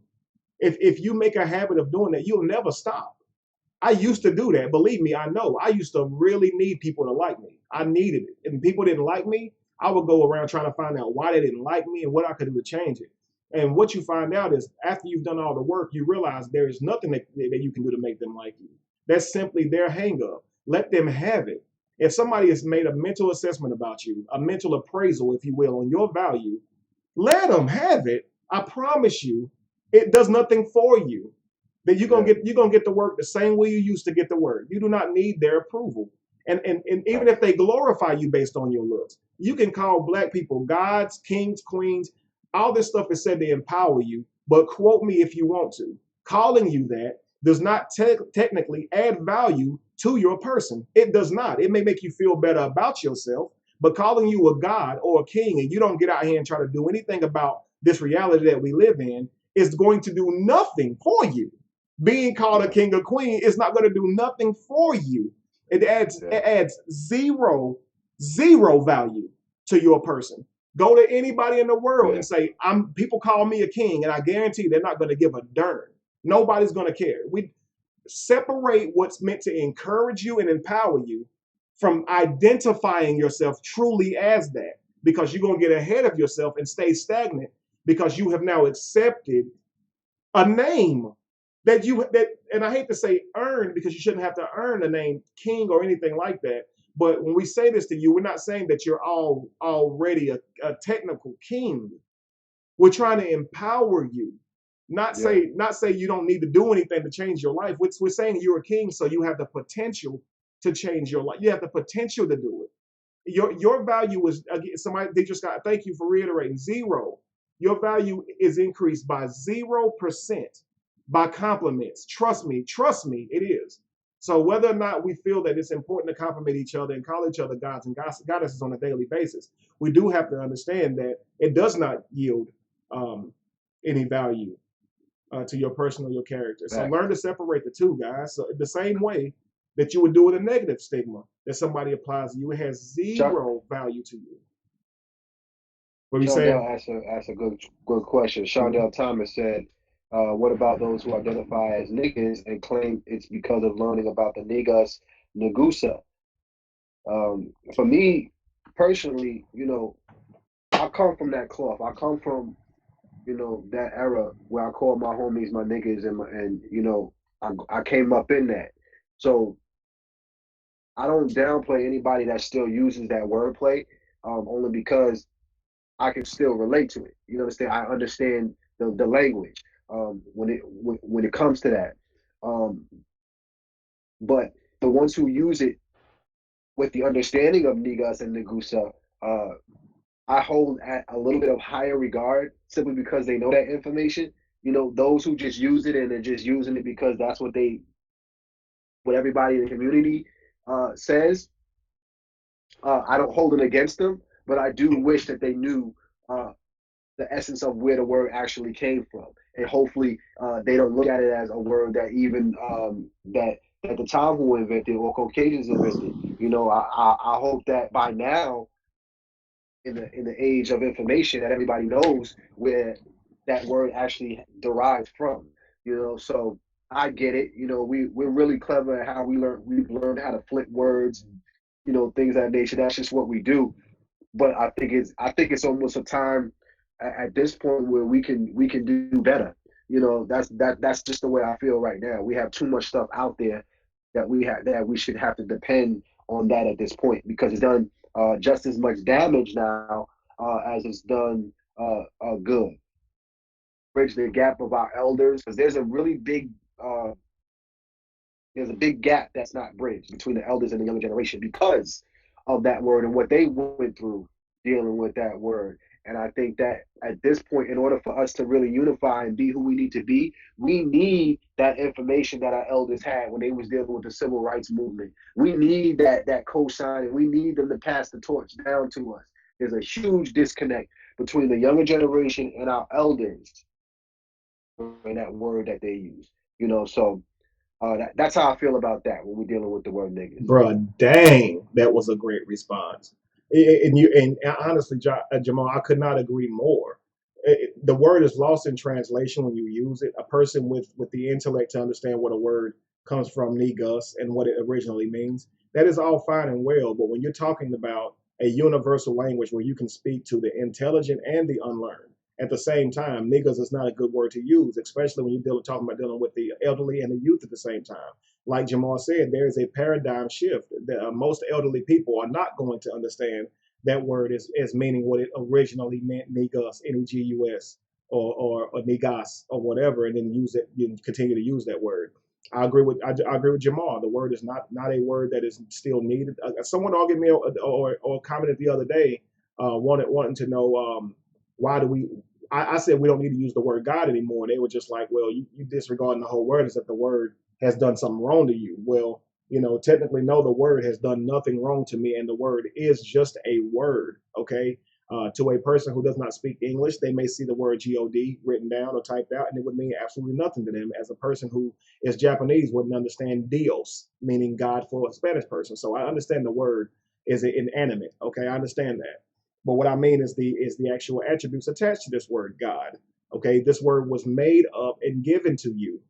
It is not needed, regardless of how much you want to attach to this word. Well, people need Right. hope, and you can't tell people that when they die that nothing's there. I never said that. I'm just saying the word God does not need to be used. At the end of the day, you can say what you want to say about the word, but at the end of the day, it was a made-up word given to you. We don't need it. So regardless, you see, and that's even worse than the term niggas, because this word God was never used in a positive way. It's a word that was Right. given to you to in a way to describe or define the character that they were given to you. He's a God. This is what the word means, to describe the attributes or the abilities of a being. Um, but again, often it's associated with a personality and these type of things right there. We do not need the word God. We don't need it. It's difficult to talk to someone when you use that word because, like the word nigga, this word God has been. I sound like Barack Obama. I feel like the word nigga. This word God has been taken out of context. No, but it's been taken and used in a way where if you say that you believe in God, we know what the person means, right? They're talking about their God that goes by a certain name. Or when they say, God bless you, or I'm going to pray for you, or God bless me today. We know what they're talking about. So this word should definitely be abandoned because there's too much clutter in the word. The same way nigga is. Yeah, So I agree. it's become a gerundable participle where you could use it any type of way that you want to. You Hmm. know what I'm saying? You can. It's like the word damn. It's like Yeah. you can. It's oh my God. Hmm. Oh, God saved. God did this for me. God did that for me. Well, what in God's name? There's so many different ways that you could use it. Damn, You're right. damn, damn. Hmm. It's like you can use that word for it. It's all about how you say it now, than actually what you're Or saying. like or And I like think colloquially, like if you say something's fat, right? It's fat, right? You're not meaning heavy set, right? right, Or bulky, you're saying right, it's dope. The word God right. is a word that's interchangeable, right? If you see Yes, a girl, you'd be like, God, and that's if she looks good. If you see a girl that's tore up from the yeah, flow up, as we say, you still gonna say the same thing, like God, So it's gonna mean it's a it's a way to express. It's an expression. You see what I'm yeah. saying? And this And is that's probably how it's and mostly used. here's the thing. This is one of the things that I teach on is that when we dealing with words, right? Are vibrations that come out of the mouth, right? And when you're dealing with nature, nature has to respond to vibrations in a certain way. So if you are using words that aren't conducive to get the right response from nature, it's almost like casting spells. If you don't say the spell right, then you're not going to get the right result. Like if you want to talk to a dog and get its attention, there's a certain way that you do that. You go, and you know it's going to Absolutely. respond. If you want to talk to a parrot, you know it's going to respond because that is the tone, that is the right sacred tone to use to reference that animal. You understand what I'm saying? So when we use certain words, no matter how we try to express it or how we try to do it, it's still the same word and it's going to invoke the same spirit or energy that we're looking for regardless of how we try to pronounce it. So that's what we have to be in tune with when we're dealing with words like nigga and we're dealing with words like God, because God is not an African deity. That is a Germanic deity. So every time we say that, we're invoking a Germanic deity, regardless of how we try to rephrase or what we think in our mind according to nature and how nature must respond to sound, because sound is what holds together everything. So when you say that word, it's going to invoke that same energy regardless of how you want to express it. Absolutely. It's not going to change. It's not going to change the actual word because you want to change the meaning of the word to you. For instance, if Yes. I have a bucket that has a bunch of holes in it, and I finally discover that bucket is definitely not going to allow me to move forward, especially in terms of carrying water from one destination to the other. I can't say, let me just change the destination in which I'm carrying the water and expecting the bucket to now work. Instead of Right. carrying it over here, I'm gonna carry it over there. The bucket still got holes in it. Do away with the That's bucket. right. No matter where you That's take this right. bucket, it's going to be It's empty still and, going to and be the produce same. no fruit, right? It's not going to hold any water, period. So don't take God from Jesus and then carry Yes. God to the universe. It's still Yes. empty and it holds nothing. It still holds no water just like that bucket with all the holes in it. That's why etymology is important, man. Like I Absolutely. wish everybody could take a course on etymology and the origin of the words that they speak, because no matter what, you can't change that, man. That's why that's why the English language is such a I could almost say like a wicked language, because it's a bastard language. It uses different root words and prefixes from all other countries, and if we aren't in tune with these other countries, we don't know what we're talking about. Like the one video that you put out that was awesome when you were talking about currency and things of that nature, and the wordplay and things. That's amazing stuff, and that's stuff that everybody needs to know. When you say that word, it means a certain thing. Figure out where it comes from, where is its origin, because that does not change. Absolutely, and because you got to understand that the words were built off something. People didn't just say, we're going to call it current, like you're going to call it currency. No, it has an etymology to it. It has a start to it.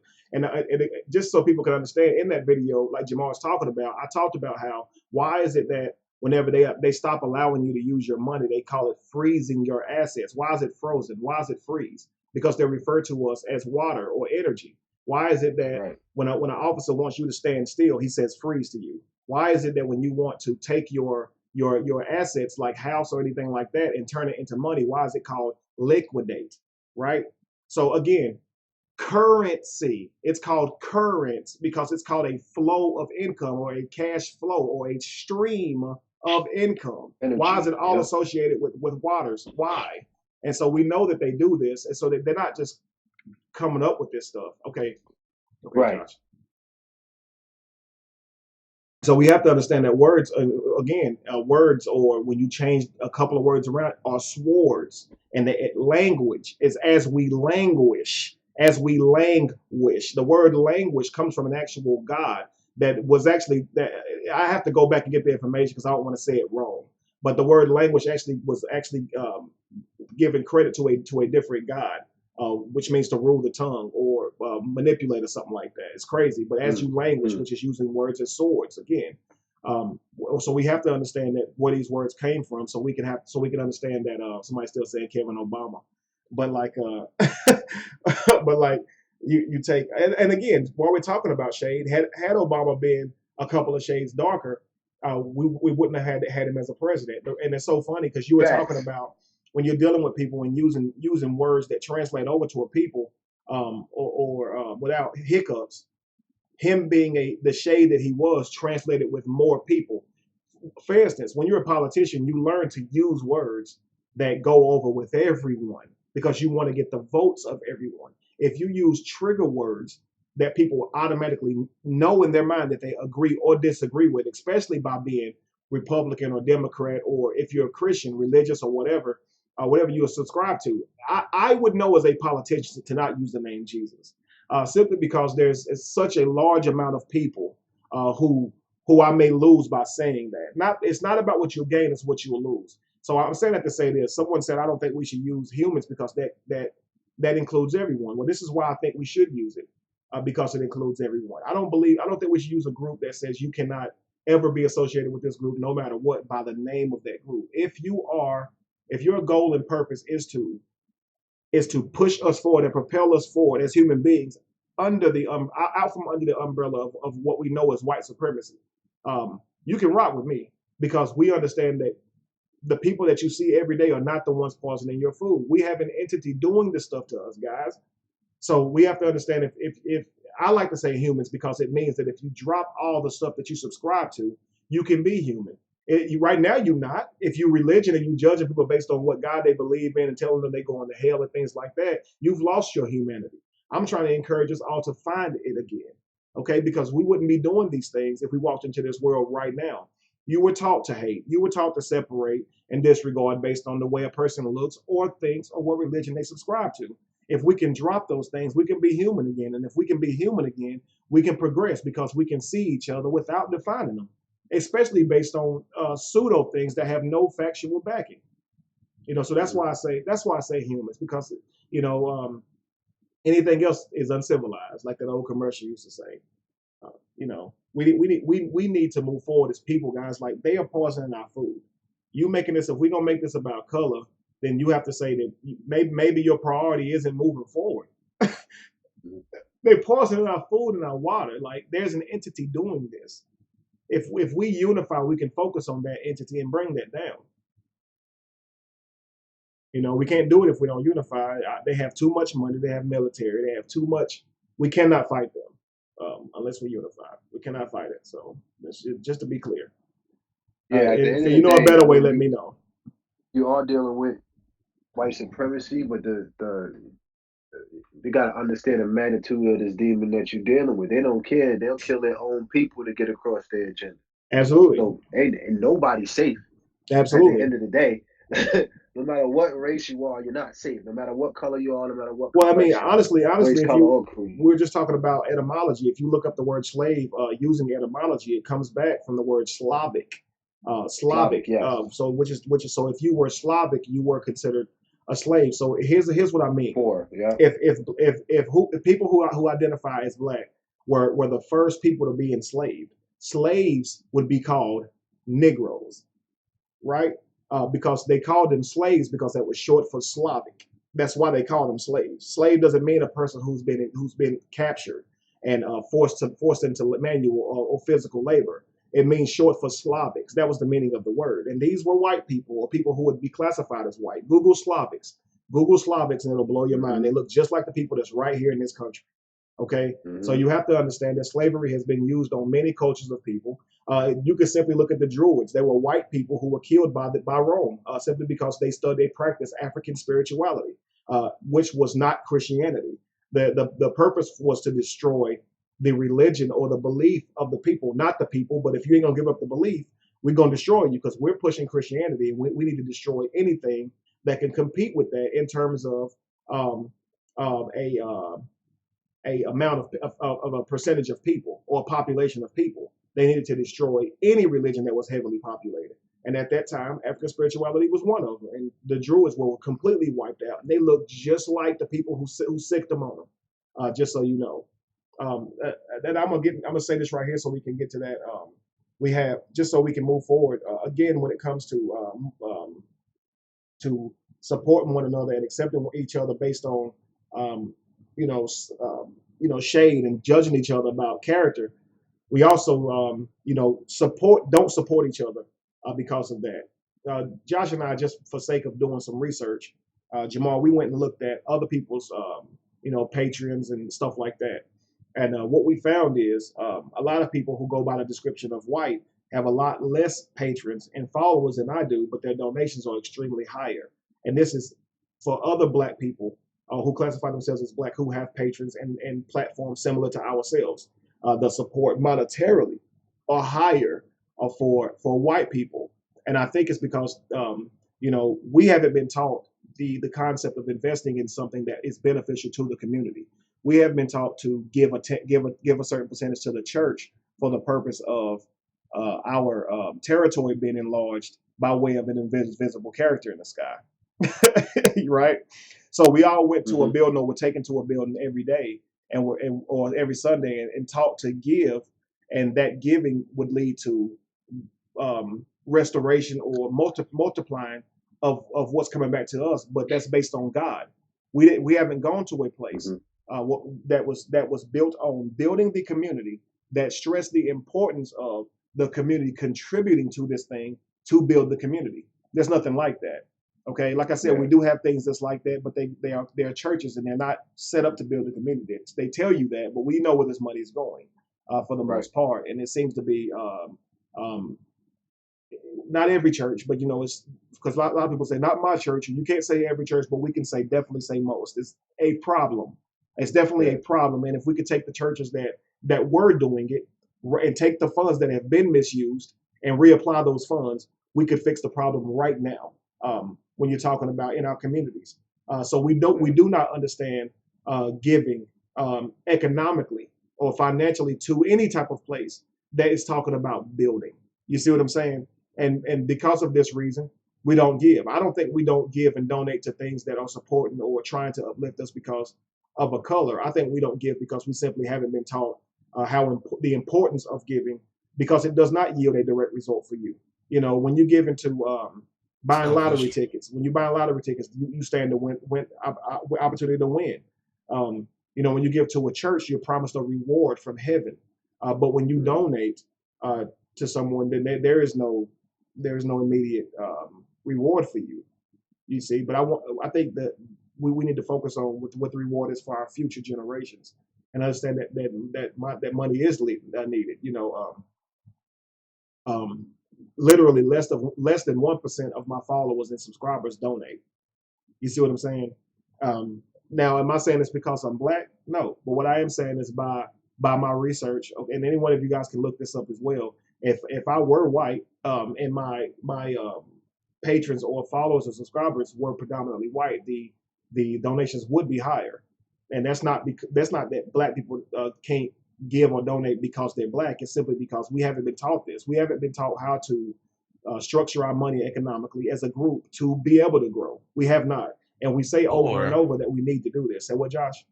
Or if you were an attractive female, that would make things a lot easier as well. Well, absolutely, yeah, absolutely. I saw it over and over. There's a girl now who I was scrolling my wall and I saw that someone had shared her live video. She's actually, I think, is a comedian or whatever, but she does like I guess pictures where she dressed with like little to nothing on. But she has a Patreon where people can like join her Patreon and see more exclusive photos that she won't post on Facebook, or that Facebook may delete. Now I don't know exactly how nude her photos get, but when I tell you she had an enormous amount of Patreons, I just wanted to check to be nosy how many people are actually subscribing to this, and it's just like the amount of people who subscribe just so they can see a person without clothes on. And now again, when you're talking about helping a community of people and feeding the homeless people, I can't seem to grow my patrons that way because again, there's nothing in it for you. But if I can go and see some breasts that I can go anywhere and see for free, I'm willing to pay for that.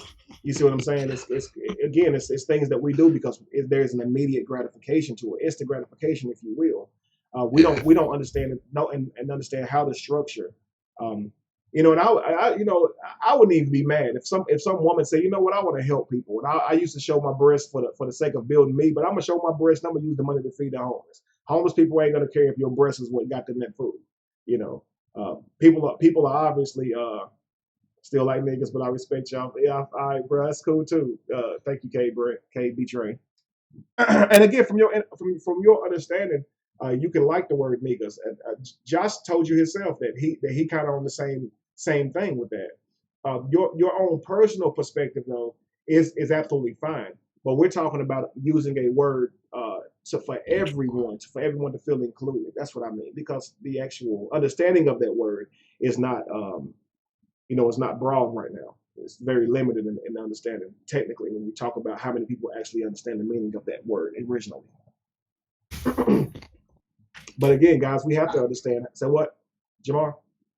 I think church is it's a funny atmosphere when you're dealing with church because there's so many different layers to it. Like I know when I was in the church and we was dealing with the offering, a lot of these churches, they actually have it so everybody in the row gets up. Mm-hmm. And if you still sitting down, everybody know you ain't giving. You know what I'm saying? So you kind of got to like march down the aisle and put your money in the offering thing. Absolutely. And then there's some of them that have tithes and offerings to where they even have a bulletin up there and they show who paid their tithes and offerings this week and who's behind on their dues and all of that. So it's so orchestrated to where it's almost like an intimidation type factor that they use. And then that's aside from dealing with the aspect of God, like the famous verse, "Will a man rob God?" You know what I'm saying? So that's that guilt that they throw on their congregations as well. So there's a lot of different layers that they put on their people that we're trying to liberate our people from. You know what I'm saying? So there's that sense of, we're not going to give because we're supposed to be liberated from that. You know what I'm saying? But at the same time, they got to understand that this stuff costs money too.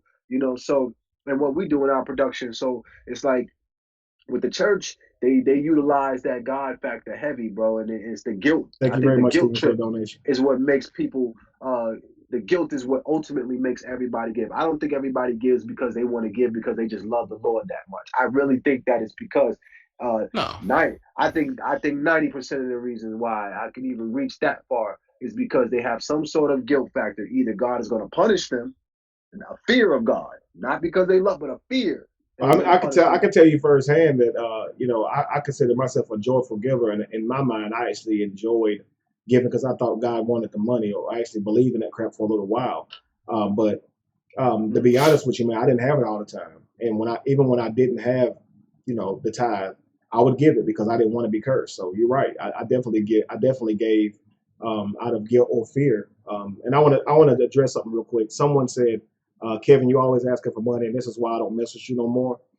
Let me say to you that if this is your field, I want you to unfollow me, and I will block you from everything that I'm on. With the amount of effort that I give to help people, with the amount of people that's still starving today, if you have a problem with me making it known that money is needed, I don't even want you to look at anything that I do or talk about. Don't watch a video from me or anything. Get as far from me as you possibly can.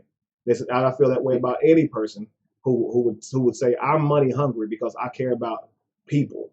Okay, so if I was a preacher saying that God needs more money, I would never be criticized and deemed as a money hungry person for asking for it. You would just say, okay, God is still needing 870. The pastor here 877. God wants 877 more dollars. Let's all make that happen. Yep, I have a mission in place. I have an actual nonprofit organization. When I say we need funds to do things in the community, I mean that, and I'm trying to make us all better. If you are a person who criticizes me for trying to do that, then you're not for moving forward at all, and I don't even know why you're watching my videos. Thank you very much, LaShawn. Thank you very much, Nubian. Look, I have no patience for it anymore. This is where I stand with it. Word, beat it. And you the man, brother. Thank you. Yeah, beat it. Don't follow me on nothing. Don't watch nothing I do. Period. Stay away from me. Yeah, it's like if you lie to him and tell him that the white man gonna come down on the white horse and bless him if you put $20 in the plate, he'd be all for it. Absolutely. That's what's crazy. Absolutely. Give me one moment, guys. Let me do this real quick. I'm sorry. For PayPal, thank you very much, Alan Smith. Thank you very much, Jared Thompson. Thank you very much, Tamika Ross. See here, and I shouldn't say last names. I'm sorry. Some of y'all don't like to be mentioned. I think that's it for now. Let's see, maybe more. Yeah, I think that's it for now. If there's more, I'll say more, guys. I may be missing some. I'm sorry, guys. Continue. Yeah, I've actually been in services where they say, after they take their offering, they count it up, right? They count the joint up, and they say, you know what? We're gonna need for y'all to just sow one more extra seed. Look, I believe that there's somebody in the audience right now. He's got $100. He's gonna write out a check right now, $1,000. There's somebody here. We're gonna do this again because I believe that somebody needs to sow a seed tonight for them to be blessed. They're gonna go home and their bills are gonna be paid. We don't know how to do it. We don't know how it's gonna happen, but the Lord is telling me that I think you need to sow your seed tonight. don't miss the and then the organist, he's sitting there, he playing it in the drum, and they kick it back up again. That's just going back for round two. Yeah, they go back for round two. I seen them do it. So to sit here, and we sit here in all honesty and tell people like, yo, what we do if we trying to build an infrastructure for people to free people's minds, it take funds to do that. We real human beings, and it's not gonna fly up to God, so miraculously somehow. God does not need this money. No. Kevin Wesley need this bread so we can make this thing happen for y'all, man. We can buy cameras, we can buy TV sets so y'all can see the presentations and all that. That's the truth. We try to build a community. Because I want to be able to go buy up buildings and put people who have barber license and all this kind of stuff in these buildings. I'm trying to build communities, guys, and with the funds we could be doing this stuff by tomorrow, of course. And I'm gonna give you an example of what I mean. People who are religious and say that they love Jesus and Jesus is saved them and all this kind of stuff. I'm going to show you how they're still selfish and how this religion doesn't help at all. Jamar, you can take a preacher. Now, I can honestly look at people and say, listen, guys, there are people who starving to death. I have a tent city fundraiser right now that's going on where I'm trying to feed Charlotte, homeless people in Charlotte before New Year's. Okay. This is for them, not for me. It's for feeding them. And I can be honest about that. And then someone like the person who said, all you do is ask for money. But watch this. If I'm a preacher, Jamar, I can say, if you give, the Lord will give it back, shaken down, Yeah. pressed together, and run it Run it over. over. And if you just trust in the Lord, you will find that an increase will be on its way in the name of Jesus.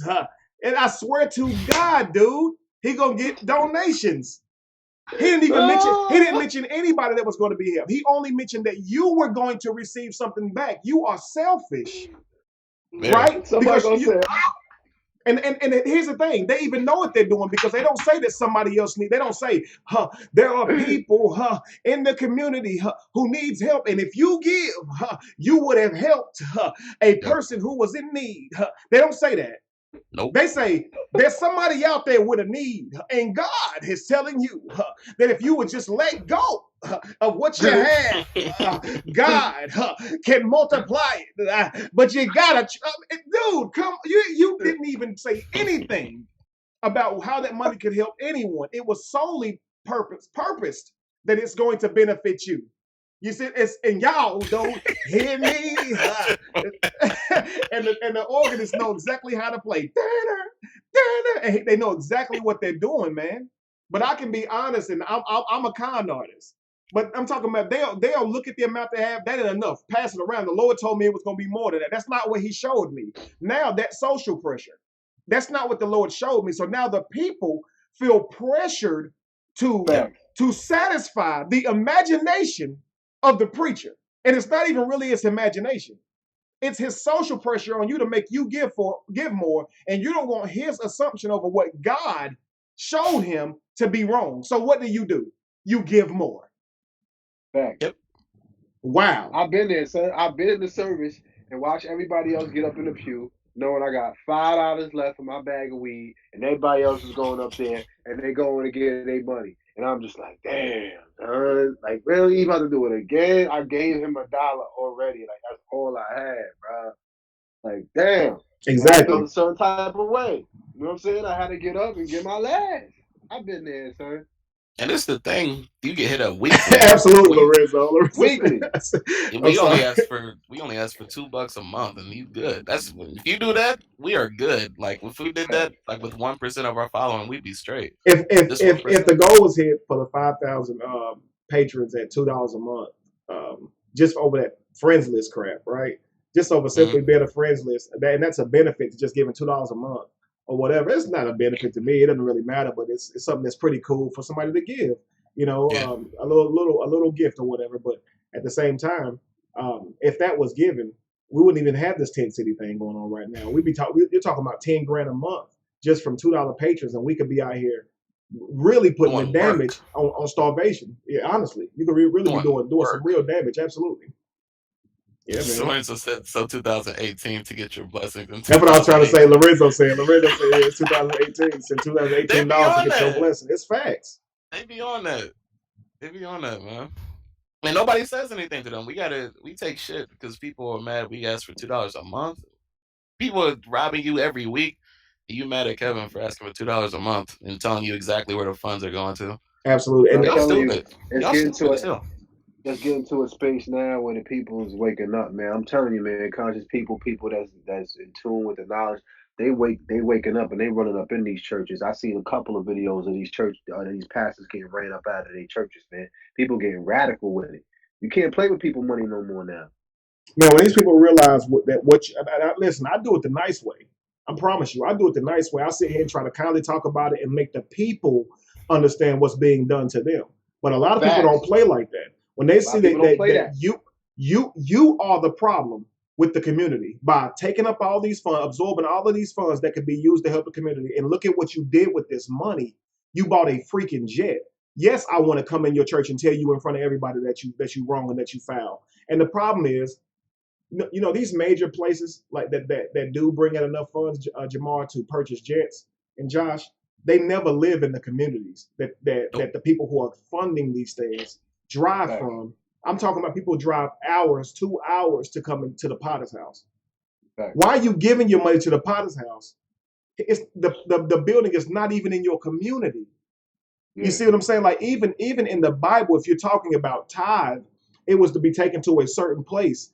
But the actual goal of accepting funds or food was to help the community that your building was in. So you had to demographically take care of your area before you talked about going anywhere. So if you live in your community, it is foolish to take your money outside of your community and give it to a church because you like how they preach. Simple facts. You could simply Yeah. go to TD Jakes Church and hear him preach, but you can still give to an organization that helps your personal community. But you wonder why your community jacked up. You see, and we don't get this. Where is everybody putting their money? They don't get it. And I think if we just I think at some point, if we put the damn math in front of these people on a global scale at some point, maybe then they'll start waking up, man. Because it's just sad when you see a pastor roll up in his Benz and he goes to his 3-4 car garage house, and these people can barely pay to keep their lights on and a phone on. Like, and to me, that's just wrong, man. When you see these big mega churches that all of the homeless people in that town could fit in that church and have a room in that arena, he could actually house them Mm-hmm. with that arena. It's like, it's sad, man. At some point, we gotta look at this and say, nah, this is wrong. I promise you, This Jamal, is when you see a preacher that says we focusing on this much price of a building, $1 million, 4 point something, $20 million building, and for the church to have service in, and they already in a building, they're talking about upgrading, right? And this building they're gonna use is something else for service. Now, if you can afford $1 million building, why would you not invest in $1 million building to house homeless people and feed homeless people? Wouldn't that, if you're talking about helping the community? Now, my thing is this: you preach Jesus, but if Jesus really existed and you really believed in him, wouldn't this be what people would be doing? Especially you say you're a Christian, which means Christ-like. You're aspiring to be like the character Christ, but you build organizational churches, and just you just teach services in them. Why are these places not buying humongous centers to where homeless people can come stay? Lorenzo made a great point. He said they know where the money goes. Obviously, there's no return, basically. He said they choose to ignore it and take pleasure boasting about what their pastor has. A lot of, like, my church, when I was young, they did that. My pastor has this, my pastor has that, like that, but you don't. It's That's like wild, crazy. they think they really get like a investment with the pastor. Like, he gets a better car, like, or he gets, a better house, or he got some upgrades. Kevin, I Right. remember you talked about that chandelier that Mm-hmm. one pastor had. Was it $25,000 chandelier or something He like was raising $25,000, and when he raised the money, he bought a chandelier with it. the Pimping community? God, It said, man. look at God. Look, we building God's house. Like, wow, a $25,000 chandelier, a glass to hang from the ceiling, man. I'm talking about people starving to death. And when I tell you that, That shit's what wrong. got me was that people. Now, here's why I was there. I was there because the person who was the pastor there was into Market America, and he invited me to the service. And after the service, we were going to have a meeting on Market America. So this is why I was there, just to add some context to it. And while I'm sitting in his service, this is what he said. And obviously I never worked with the dude. I went back again, but I was actually, I marveled at the amount of applause, that because I thought people was going to be furious. Like, you mean to tell me that? And people left. Don't get me wrong, but so many people actually clapped and praised having a very expensive chandelier hanging from the ceiling. Thank you very much, Dion. I'm honored. But yeah, when you look at this, and you look at a group of people who don't all realize that's a problem. Logically, you have to ask yourself as a religious person: is your donation or your seed really being multiplied for real? Like, let's be logical, because how long Right. have you been giving and putting in these plates? Are you still going to work every day and struggling to make ends meet? If you are, then by default, the first time you gave money, you were lied to, because these preachers tell you it will be given back to you, pressed down, shaken together, and running over, that you will have a gift poured out to you that you won't have room No to man can receive. contain. right? Mm-hmm. You won't have room to contain the gift I'm going to pour. If you would just but trust me, right, and give, I will pour you out a blessing that you won't have the room to contain it. With all of the people, with the amount of money that is taken up in churches, we have to assume that there should be a whole lot more rich people walking around per this promise that was supposed to be given by Yahweh himself. He says, I swear by myself. Now, this was made by Yahweh himself. I used to teach this message, Jamal, and I used to say that God looked all the way in the future and looked all the way in the past and saw nobody greater than himself, and swear it on himself. You know how when you want somebody to believe you or you really serious, you say, I swear to God, right? But God, he said, I swear by myself that if you would just but give, I will give it back to you. Pressed. That's how they yelling at you. Pressed down. Shaking together. Running over. That's how they do it. Thank you very much, Stephen Bishop. But it's facts. You see what I'm saying? Yeah. And they offer this stuff to you in that way, so you know you've been lied to. You know that your seed or your donation is not being increased in the way that you were promised. So why would you continue to do it? If you were giving this, go ahead. When I was in Atlanta, I don't know if you noticed when you was down there at the Black Power Awards, there was a park, and it was filled with. It had to be at least 75 to almost 100 homeless people, and they were all like living in the park. But across the street, it had to be like not even a half a mile down the block was a homeless center, and about 20 churches on the way to the park. And it was blowing my mind that all the people that they're claiming to reach was right down the street, and they were still sleeping in the park. I couldn't understand it. Me and my girl, I said, babe, look at this. I said, you see it? I said, all the people is right there. All the ones that they looking to save is in the park. All they got to do is go get them. And they, you pull up to the church and you see he got his Lexus. He got his Lexus in the front, and I'm just like, what is happening? What is really happening with this God? And here's what's crazy, man. The reason is because they're a bad investment.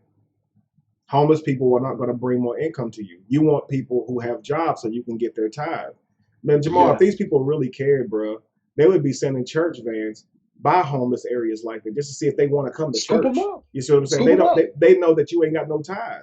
Why would you burn up the gas money, right, to go get these people and bring them into your church if all they can do is just hear the word of God and be saved and go to heaven, right? Why? What's in it for you as the pastor of the church? It's so obvious.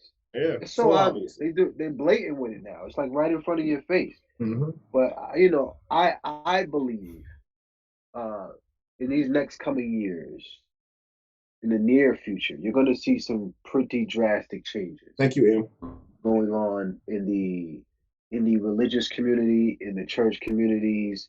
They're really going to have to step up their work and what they're doing in the streets, because in the age of information where everybody is starting to see things, they're going to be expecting more from them, knowing how much money they're making, the transparency. That era, I think that generation is starting to die out, the foolish generation. I was looking at some videos of some kids in high school breaking down, the sciences and how things, ancient history, and they were in high school and they was doing it on a scholarly level, and I think that ultimately it's becoming cool again to be smart. This foolish following behind people who really aren't doing anything for you is not going to last that much longer. Mm-hmm. I truly believe that. I agree. LaShawn says 17 billion a year going to churches, guys. $17 billion going to churches a year. Look at that. Think about that money. What that money could do. You know what I'm saying? So, and again, it's not the churches that the church is the only problem. I mean, Black Friday and Christmas, we're gonna have the same amount of money that gets spent per year going to those things. But at least you get some instant gratification out of it. You spend over $100 on Jordans, at least you get some Jordans, right? At least you get to walk down the street and somebody say, those are dope shoes. At least you get something out of it. No, they don't technically make you jump higher, but you get something out of it. You don't get anything from giving what could be a car payment a month to your local church. Based on your tithe, based on what you make. You got to think if you're making $3,000 a month, that's $300 a month that you're paying your church. $300. You multiply that by 12, that's $3,600, guys. And you gotta think about that. That's big money at the end of the year. You see, you could use that money, and instead of waiting for tax time, you could have already still had that in your tithe. So when you think about that, or you could have invested that money into building yourself. You see, we have to start thinking about how much money exactly are we giving these churches, and if you say, okay, I'm giving the church $300 a month on my own, and then start thinking about what everybody else is doing, and then start looking what the church itself is doing to help the community. That's when you're gonna see the big fall off, right? That's when you're gonna see it. Okay, wait a second, something ain't right here. And like Lorenzo said, many people actually praise the things that their pastor has and owns. That is literally ridiculous. Because here's what we could do. If you see someone else saying that, guys, I want you to simply say this to him or her. If you say your pastor is blessed, and that's the proof that your pastor is doing something right, simply change the pastor next Sunday. Give the same tithe you normally would give, and I guarantee you that individual would also be blessed.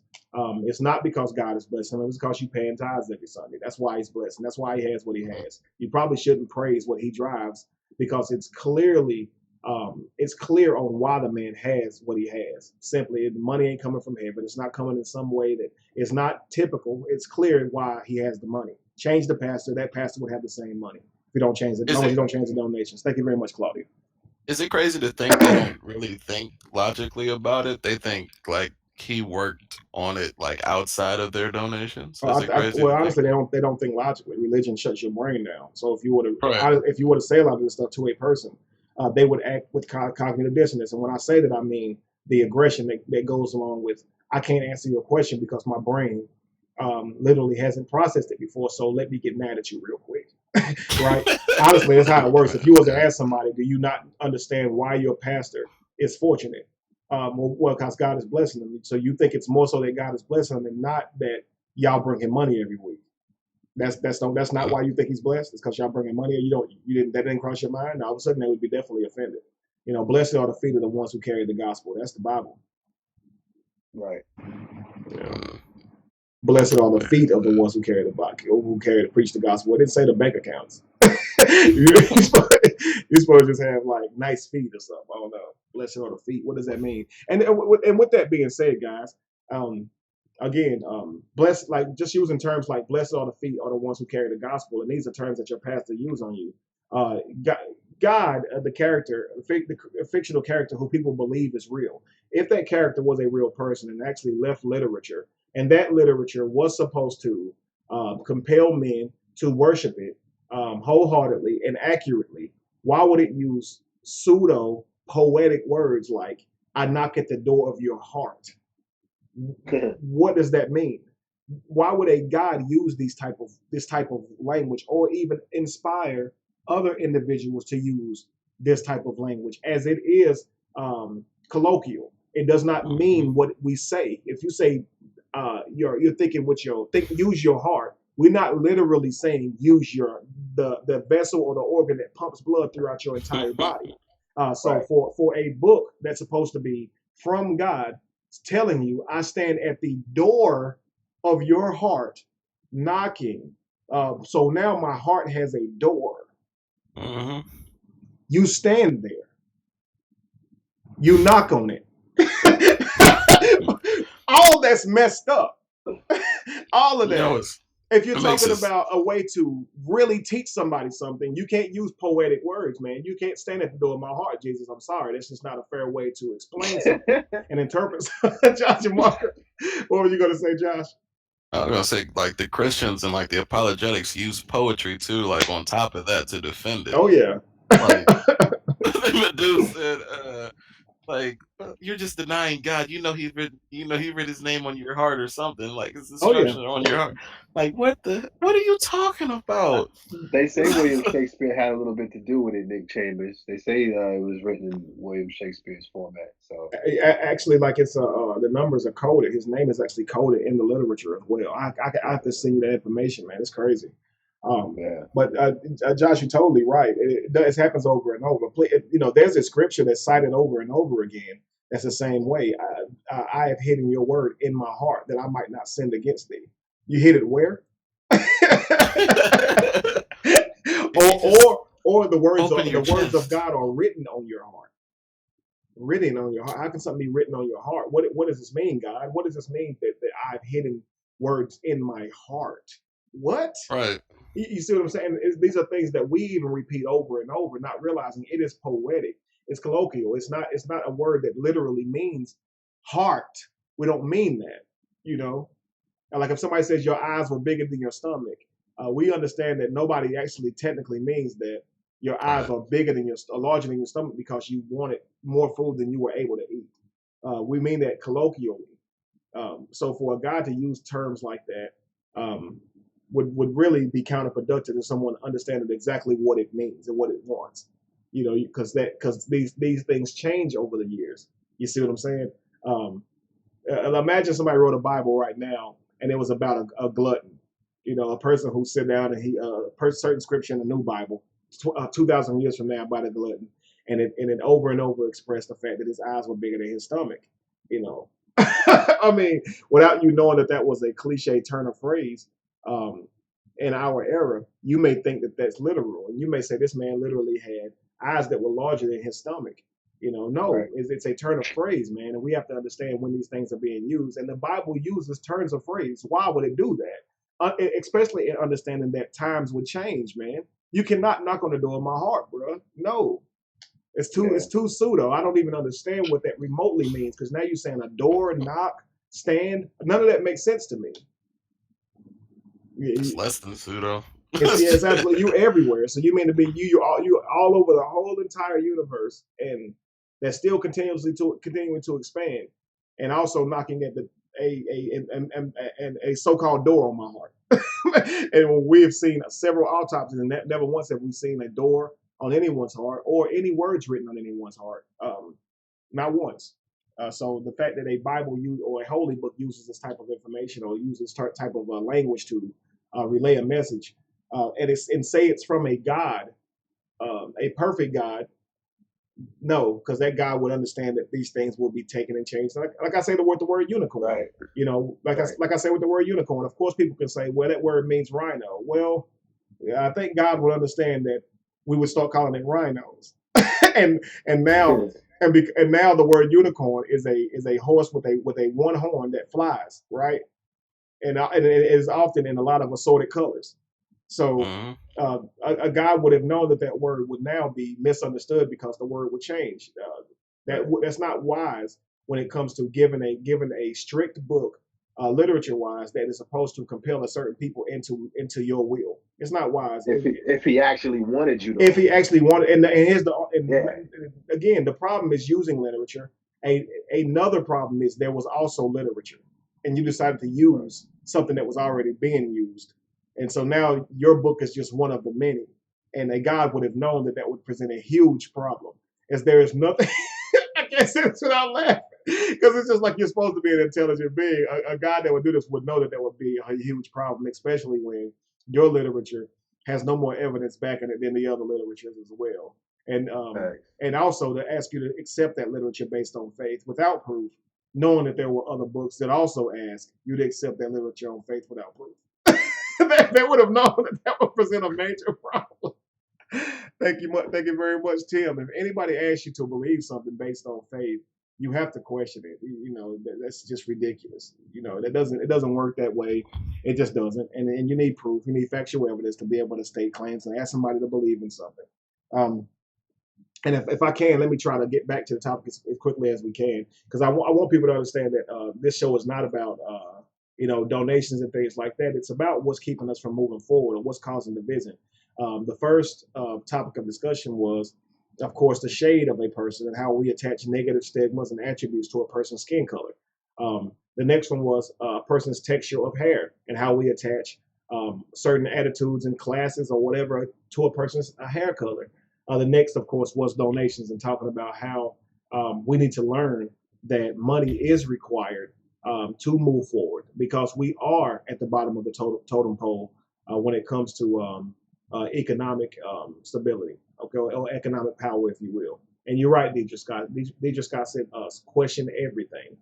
You have to be, and that, again, that comes with a logical mind. It doesn't mean that you are being rude to someone by questioning their logic, but you have to be willing to question their logic because so many times we repeat opinions as if they're fact. Well, if I told you that during this same study, this scientist concluded that if a person repeats an opinion consistently, it is the same as hearing the opinion repeated by more than one person. For instance, and I know people are going to go look it up, but when you talk about women to men ratio, and I'm going to know if you wait a while to put it up. How many women would you say are born before you would get a male? So women outnumber men this many to one, or men outnumber women this many to one. What would you say the number is based on what you've heard around you your entire life? If you don't mind, just comment that real quick for me. What would you say the number is of the ratio to men and women? How many women per man to men, or how many men to women?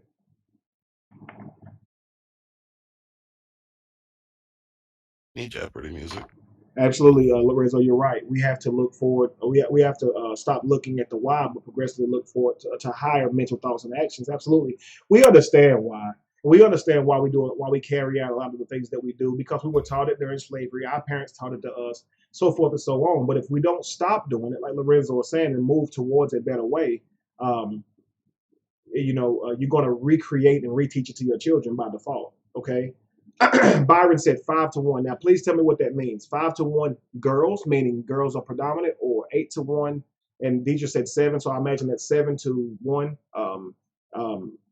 girls, right? Or men. What are you saying? Women, okay. Women to men, 8-1, okay. 10-1.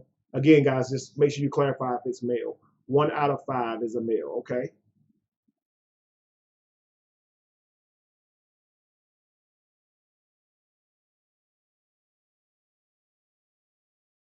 5 girls to 1 guy. Okay, Byron, I got you. That's what I assumed you meant. And honestly, most of you are going to say that women outnumber men. Most of you are going to say that. 10 women to every man. Okay. What if I told you I looked this up today just to see? And what if I told you that men and women are about equal in every single region? In every single region. In America, it's more lopsided, and it's about 75 men to every 100 women. And that's the most lopsided I found. In fact, some places actually have more women than men. We say on the norm that it's more likely for a female to have to birth a female than a male, but that's absolutely not true. It's 50% either way. Regardless, it's 50%. So these are things that we repeat over and over without actually looking up, and it just proves that opinion can take over and actually be represented as fact. If every see Beyonce said, but it's 1-1. It is 1-1. It is absolutely 50%. I was shocked when I saw it myself. I swear to God, I said it out loud that men outnumber women. Let me look it up, and it turns out that no, they do not. It is absolutely 50-50. Jamal, is that not shocking? Just honestly. Yeah, I mean, I thought it was like I thought it was 1 guy to every 6. Like I definitely was told Me, that dude, my mind was all my blown life. today. So why are we I remember talking? looking it up, and it was actually more females to men. I Look it remember up. Dude, actually. I looked up in years past and all, and it has been the common norm that men and women are about this. It blew my mind. It absolutely blew my mind. And maybe you guys will look it up and you can tell me, hey Kevin, I got to correct you, and I will stand corrected willingly because I actually was mind blown at that information. Again, Yeah, that's the pretty crazy. the opinions of a people begins to take over. So you start to say things without having, you wouldn't feel that it was necessary to look it up because so many people seem to agree. We did the same thing with religion. We have to assume that we didn't just do this with religion, and it's not that we still do it. It's just we haven't taken the time to challenge that idea.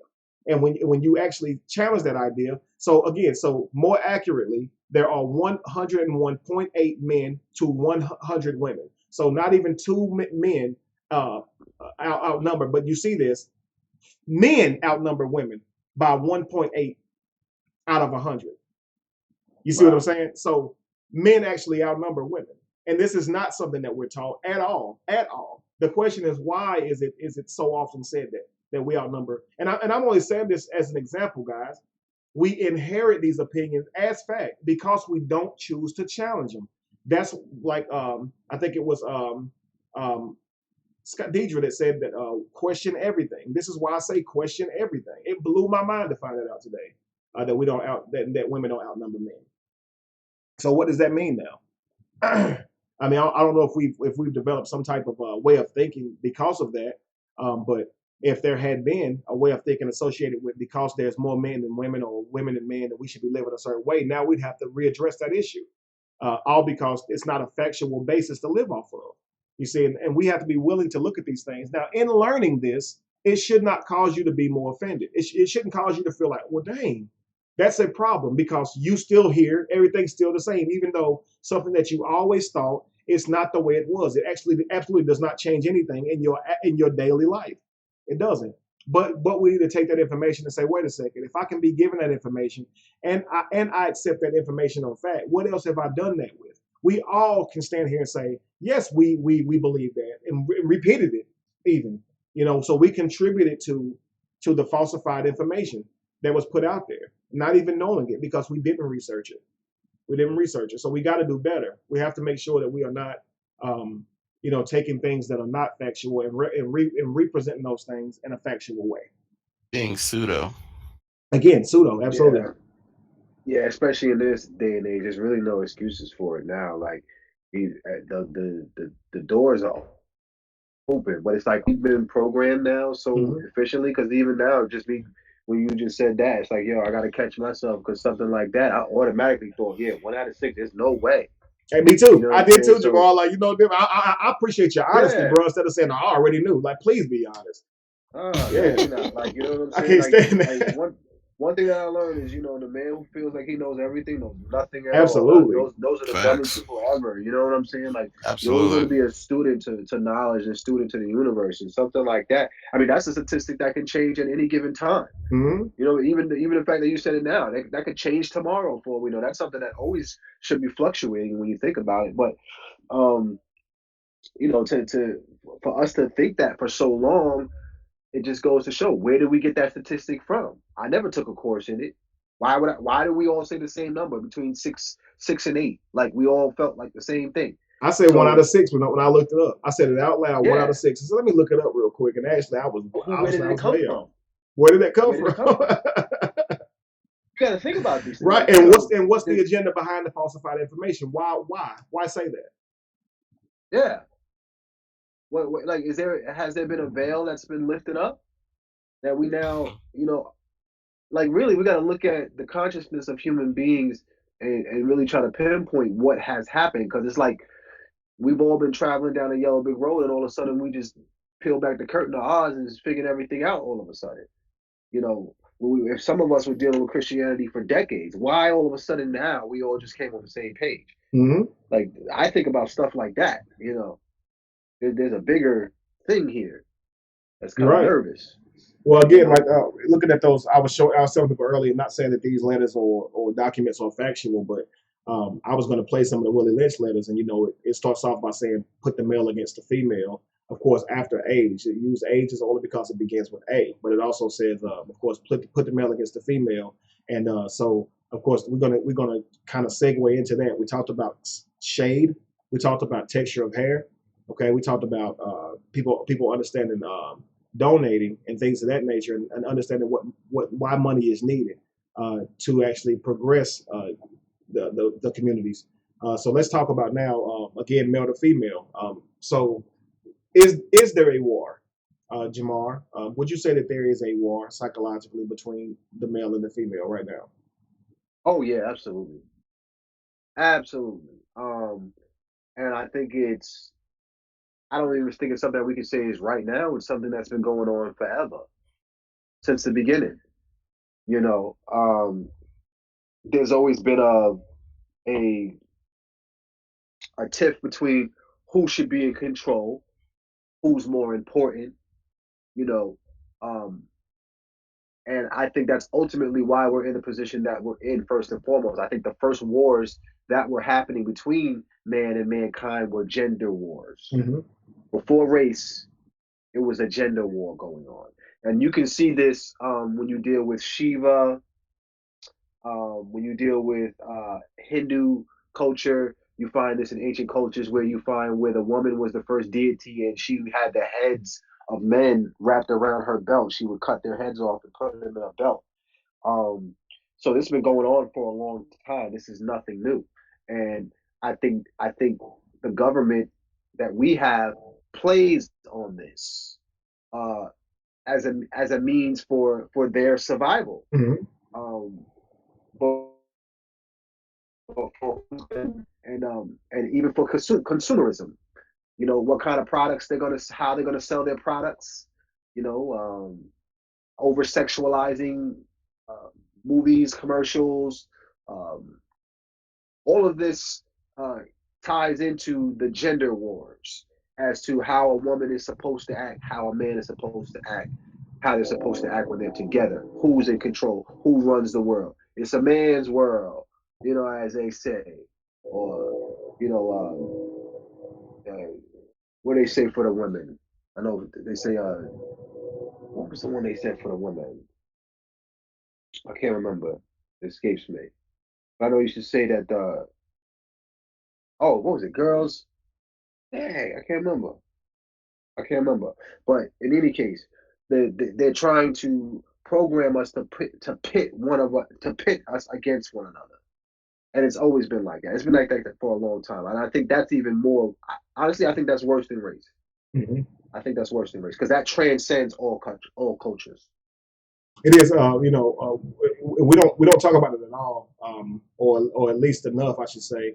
The Oh yeah, Beyonce, who run the world, mm, girls? yeah, You know, absolutely. yeah, you know, yeah, And again, we don't talk about it enough.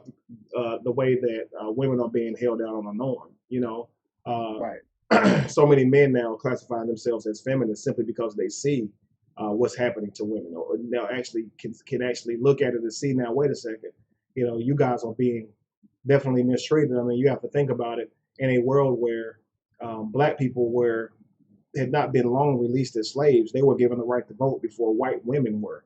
You know, yeah, that's something you really have to consider about how men feel about women and when it comes to the people who were in power at that time, and even now, women have to adhere to so many different social pressures simply because they are a woman. You see what I'm saying? So there's a comedian that I like. She always says, "I'm such a effing lady," because she was told that you can't say that. You can't get away with saying certain words on stage. She kept saying, "How are you gonna tell me I can't say a word because I have a vagina?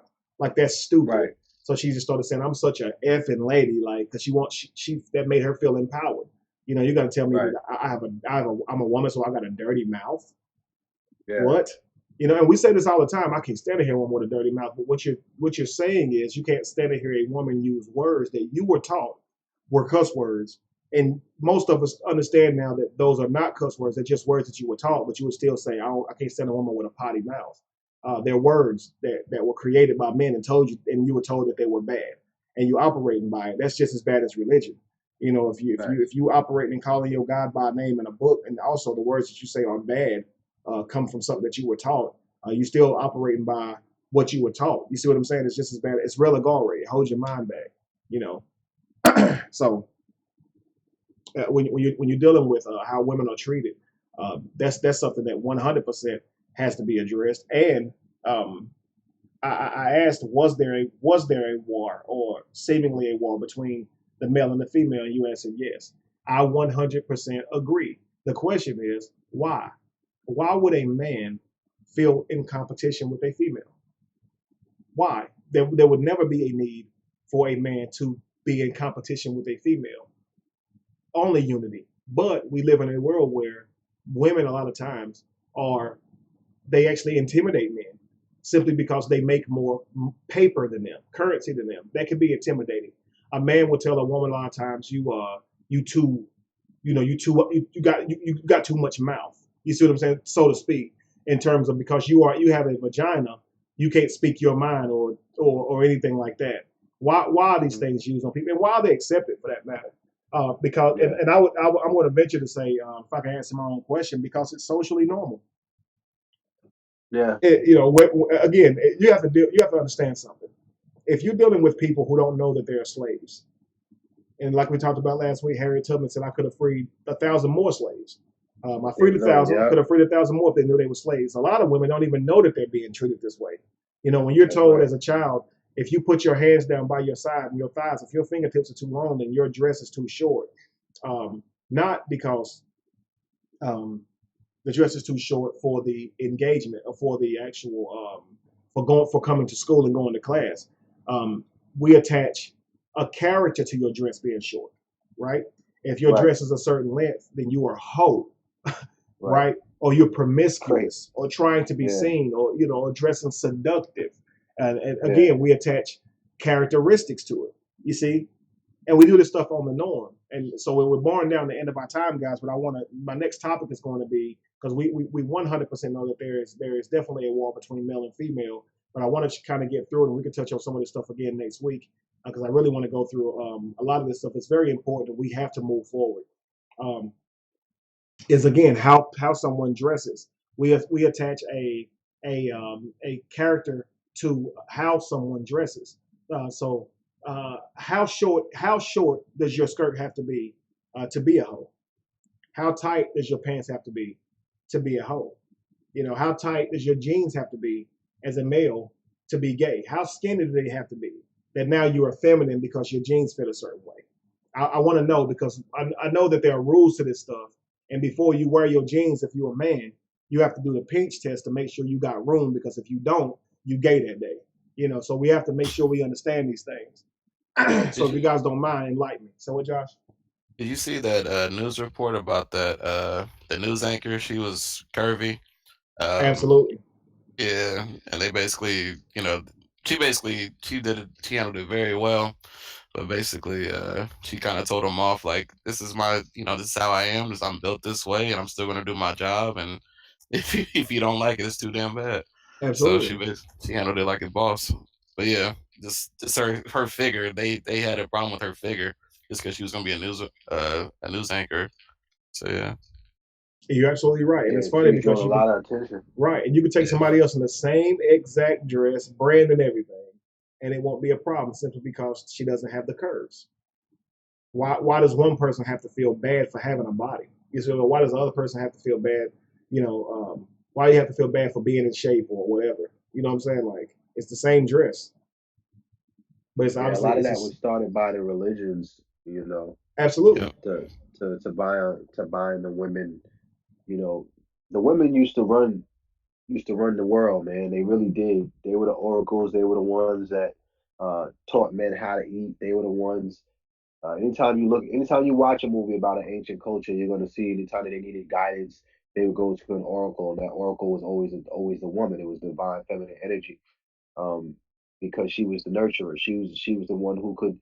They had a keen sense of detail. Women have a keen sense of detail. Why? Because they used to pick out the berries and tell you can eat this berry, you can't eat this berry, you can eat that fruit, you can't eat that fruit. You know what I'm saying? That's what their job was when you were dealing with ancient Africans and ancient culture. So what happened was when men started to slay animals and we started to deal with meat eating, due to natural disasters being dispersed in certain areas, women got put towards the back burner.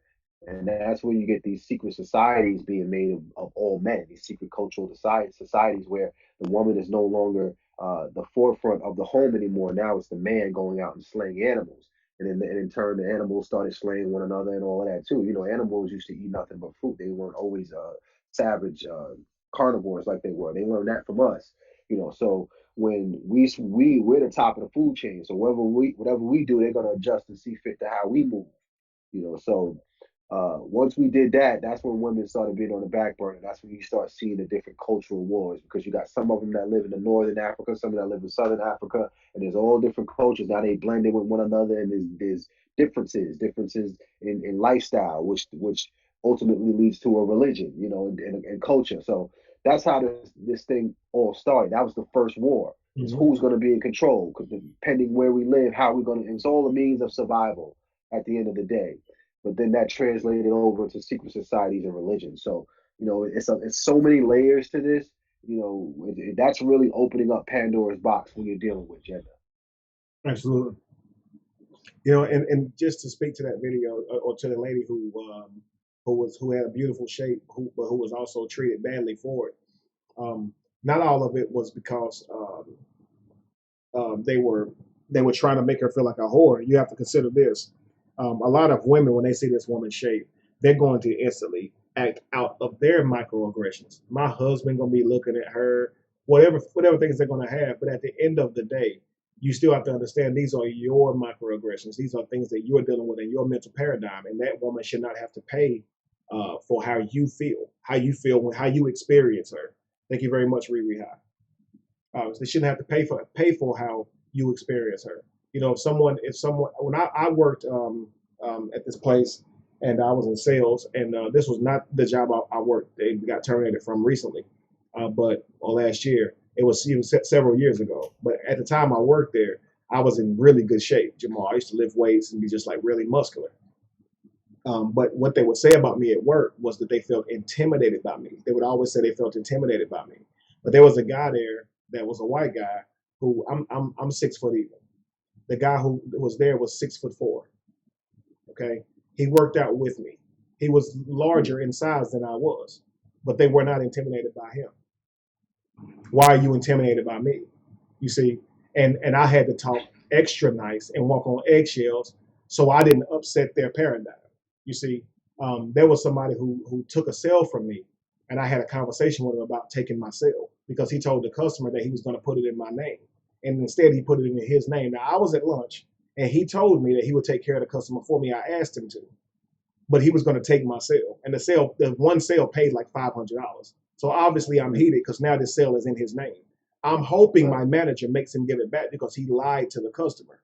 More so, I'm hoping he realized he wrong with just giving my sale back. I don't want to have to go through all of that. So I went to him man to man, number one, before I go to my managers. Dude, I got a family to feed.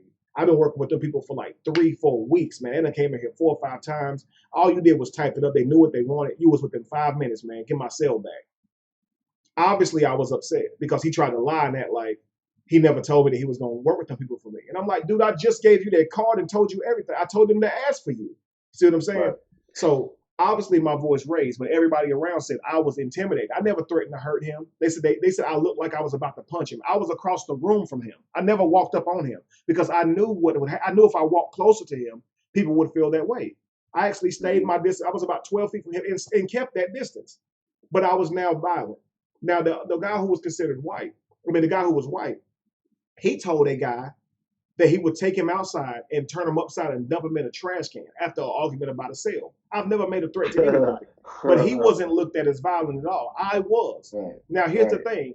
Yes, I had some size on me, but he was bigger. You see what I'm saying? Do I deserve to have to walk on eggshells because their paradigm is that I'm intimidating? No, I shouldn't, but I did. And I was asked to by my managers. You see, I was asked to make sure I stay out of their view. Just kind of just stay out of the way because they're already scared of you. So when I would talk with a lower voice and everything, just because I didn't want to scare them. And that's not fair to me because now they're bullying me. Thank you very much. Your complexion is a weapon, man. I mean, that's what it is. Your complexion, melanated beings, as they say, that's a weapon in itself. I don't know why, what it is. Um, if we got scientific or even metaphysical with it, it's the absorption of light, Mm-hmm. and light. Thank you, Dave. Can be seen as a weapon if you're dealing with, when you're dealing with scripture, that it's just I really can't call it as to why Thank you, the Amy. darker you are, they consider that to be a threat. I don't understand it, and I think we've been trying to figure that out for a long, long time. I don't know if we're ever going to figure it out the time that we're even here. Why it's a threat? Because for some people to just call it hate, I don't think it's just hate.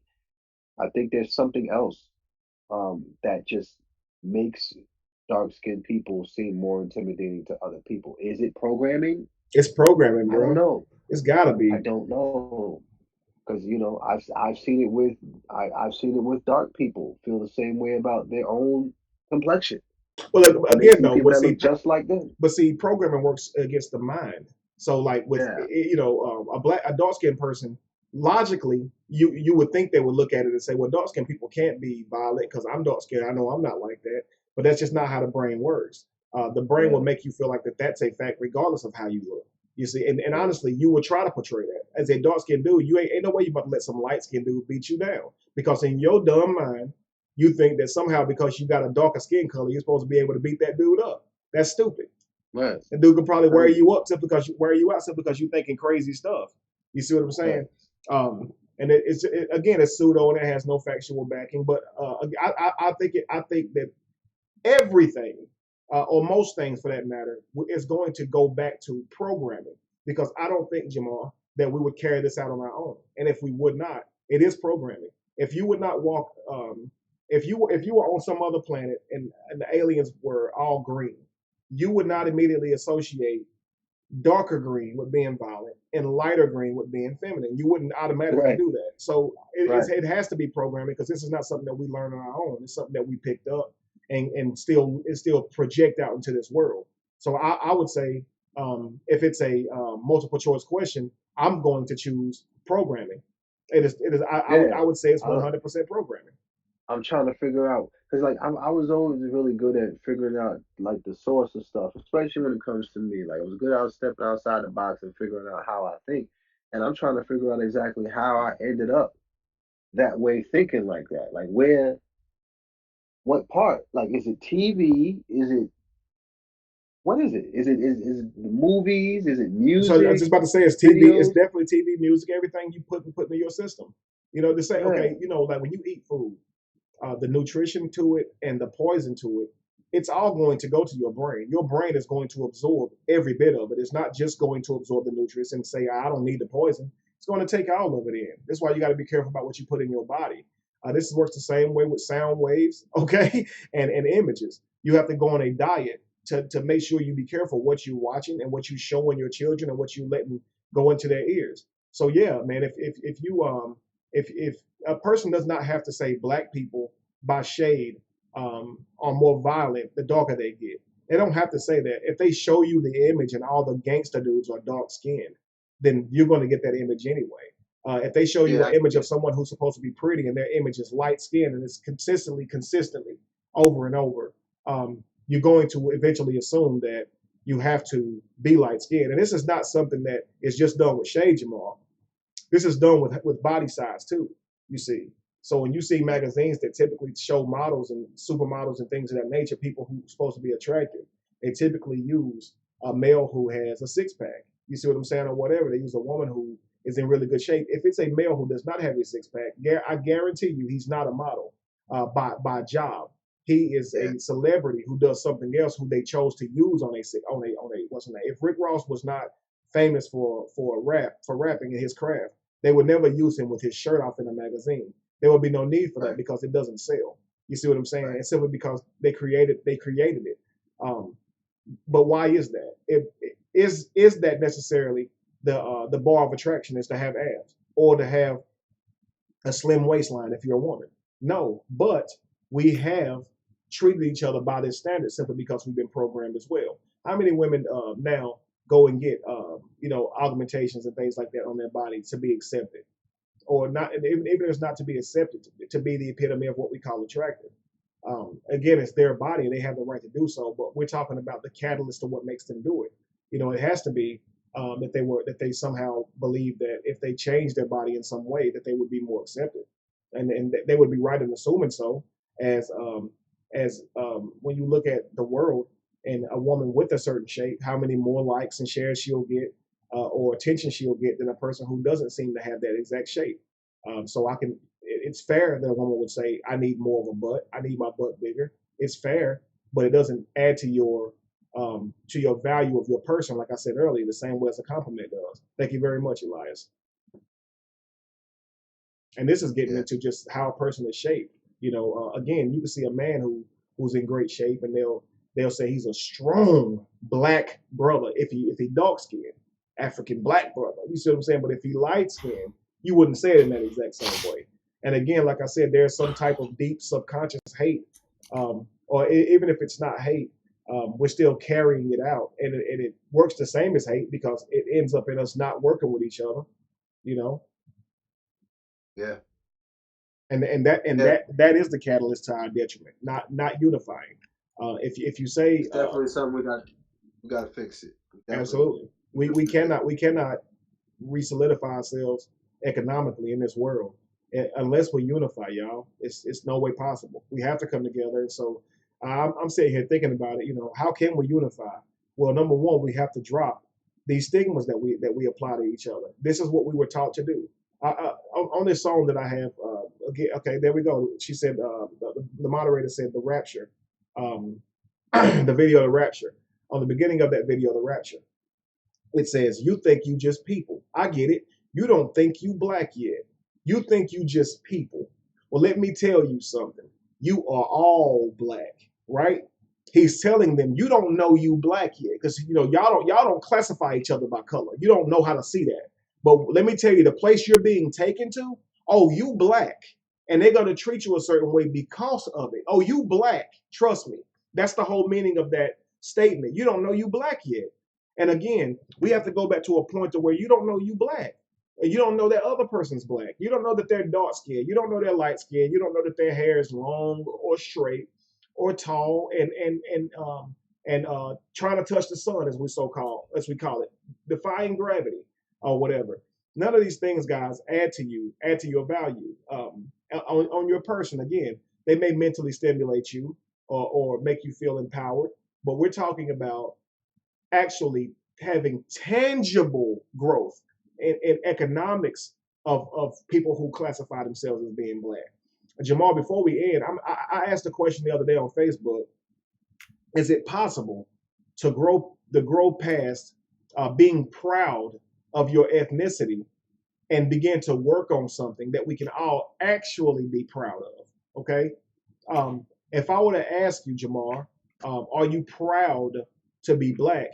You can say, yeah, and it's fair that you say that. Obviously, in a world where you have been targeted and held down, you're not going to feel defeated because of your skin color. You're going to say, I take pride in being black. Yes, but what you don't understand, and again, what people don't understand is taking pride in their color does not benefit the race at all. It doesn't. Being proud to be black does nothing for you at all. We need to have economics to say, I'm proud of what we built. Because you can be proud of being black all you want. It's not going to do anything for you in terms of value to your person, again, or value to us as a people who go under this term. What do you say to that, Jamal?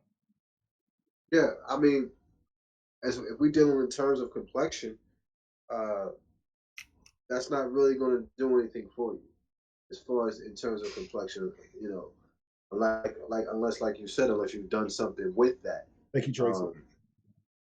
When I deal with black pride, or when I deal with being proud to be an African, I'm proud to stand on their accomplishments and what they've contributed to civilization. Not only civilization in the past, but modern day civilization. I think a lot of times, not even a lot of times, what we deal with here in America is when we're dealing with white power and black power. It's like, what are we tying that to? I mean, it's pretty obvious what white supremacy has done here in America, but what has black power done in America that we have something to be proud of, other than anything that we have built? Thank you, Edith. Welcome back. Right. And I think that that's the problem that I have with the Black Power movement, because we've done some things, but everything that we've done, we've let people come in and just take it from us. So right. Is it really something to be proud of at the end of the day? It's not. It's just the title, man. It's just saying. It's just voicing your opinion and your confidence in your race, and it's fine. Somebody, someone said we should. A teacher said we should all be proud of our race. within our right, or be proud of who we are within our right. Absolutely, within your right to say, um, if somebody Yeah. holds you, if somebody is using how you look to hurt you, you can turn that around and say, I'm proud of being who I am. But that pride in yourself or whatever does not add any value to your person. Like Lorenzo said, I'm proud to be a intelligent mind. Be proud of that, because that actually took some work. I worked, I learned, and I'm proud of my growth. Yeah.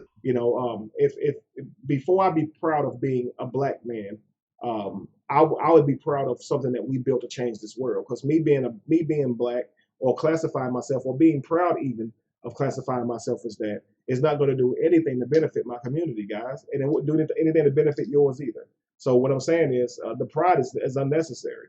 Maybe you don't need technically to have black pride.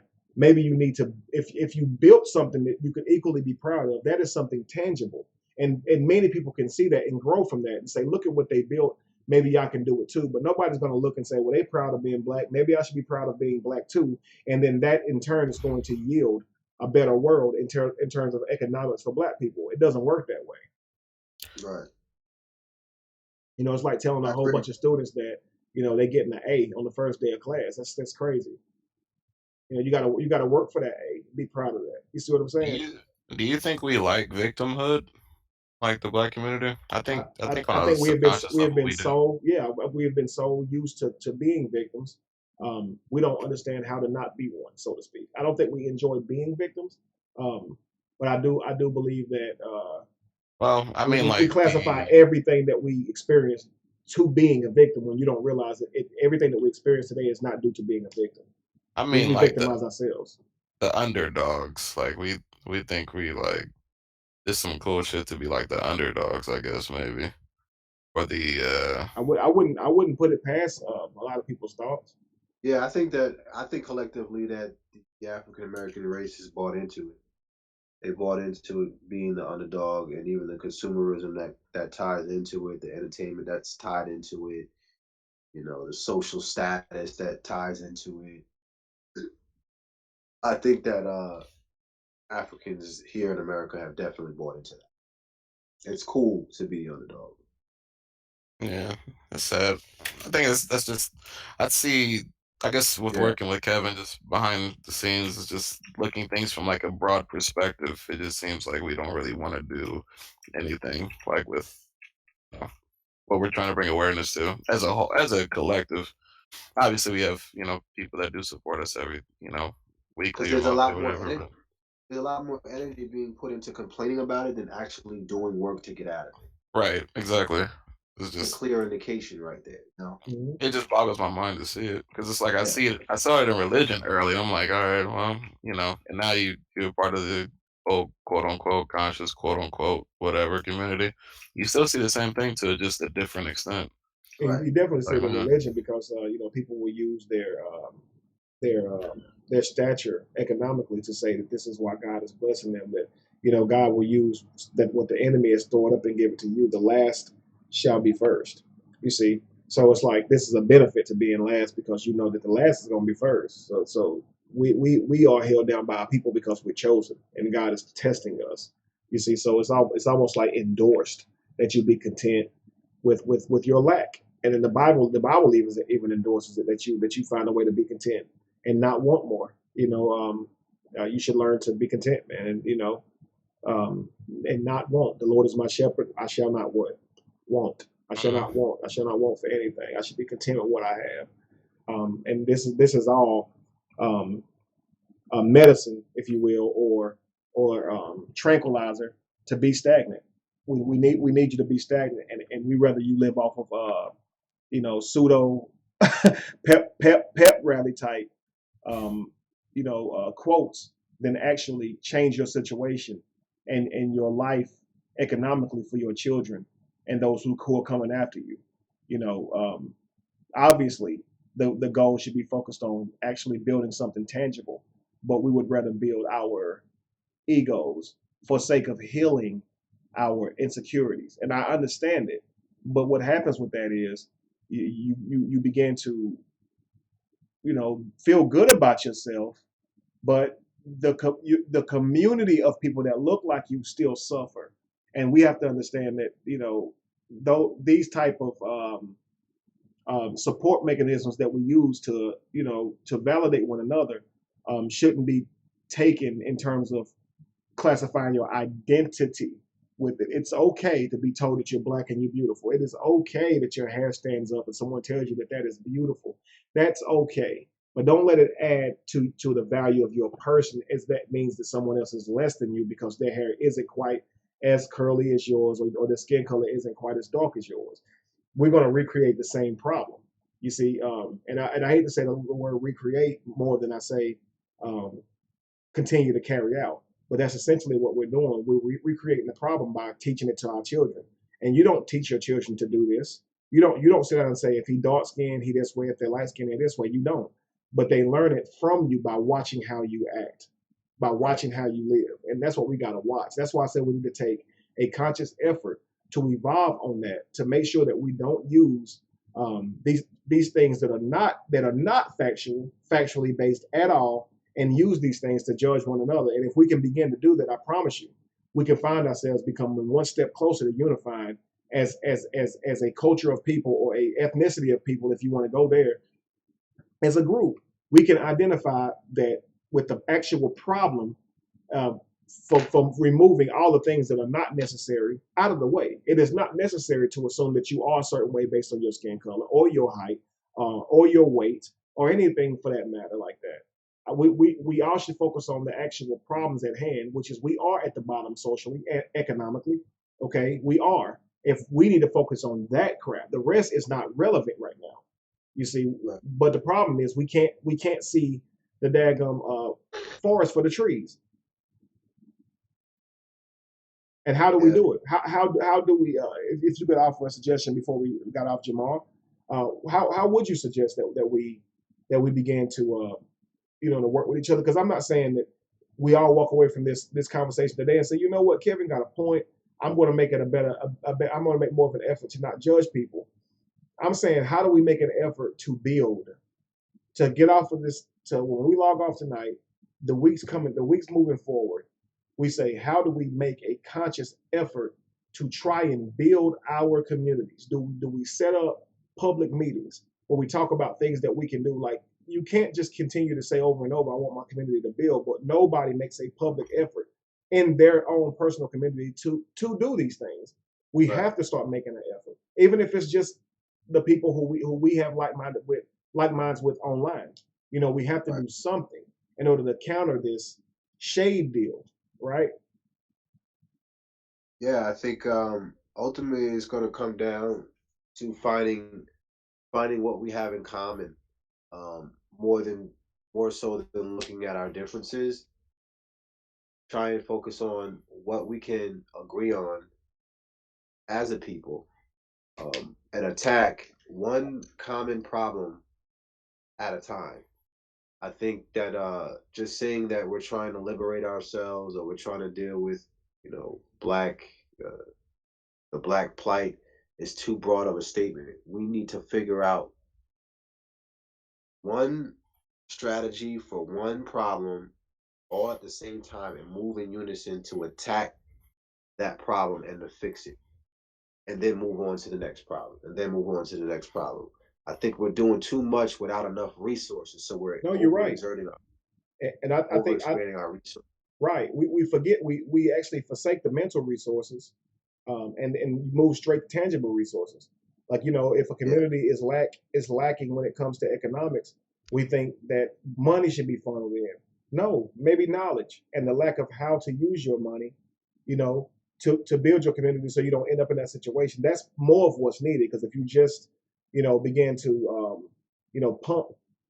pump finances into a place simply because they need finances and they don't have an understanding of how to use those finances, you're going to create the same problem. Right. You see, so like you said, tackle one problem at a time. So if the problem is finances, deal with finances and deal with why we haven't begun to. Because listen, they're not burning down Black Wall Streets. They haven't did it in a long time. And why we ain't built one. Right. So we have to figure out why it is that we haven't built one, and why is it that we don't know how? Is it that we don't care? I don't think that's the case. I think that we care, but do we have the know-how? You see what I'm saying? And if we don't have the know-how, who can we go to learn how? Because we have to build our communities back up, and financially, it's definitely a priority. You see what I'm saying? Right. Right.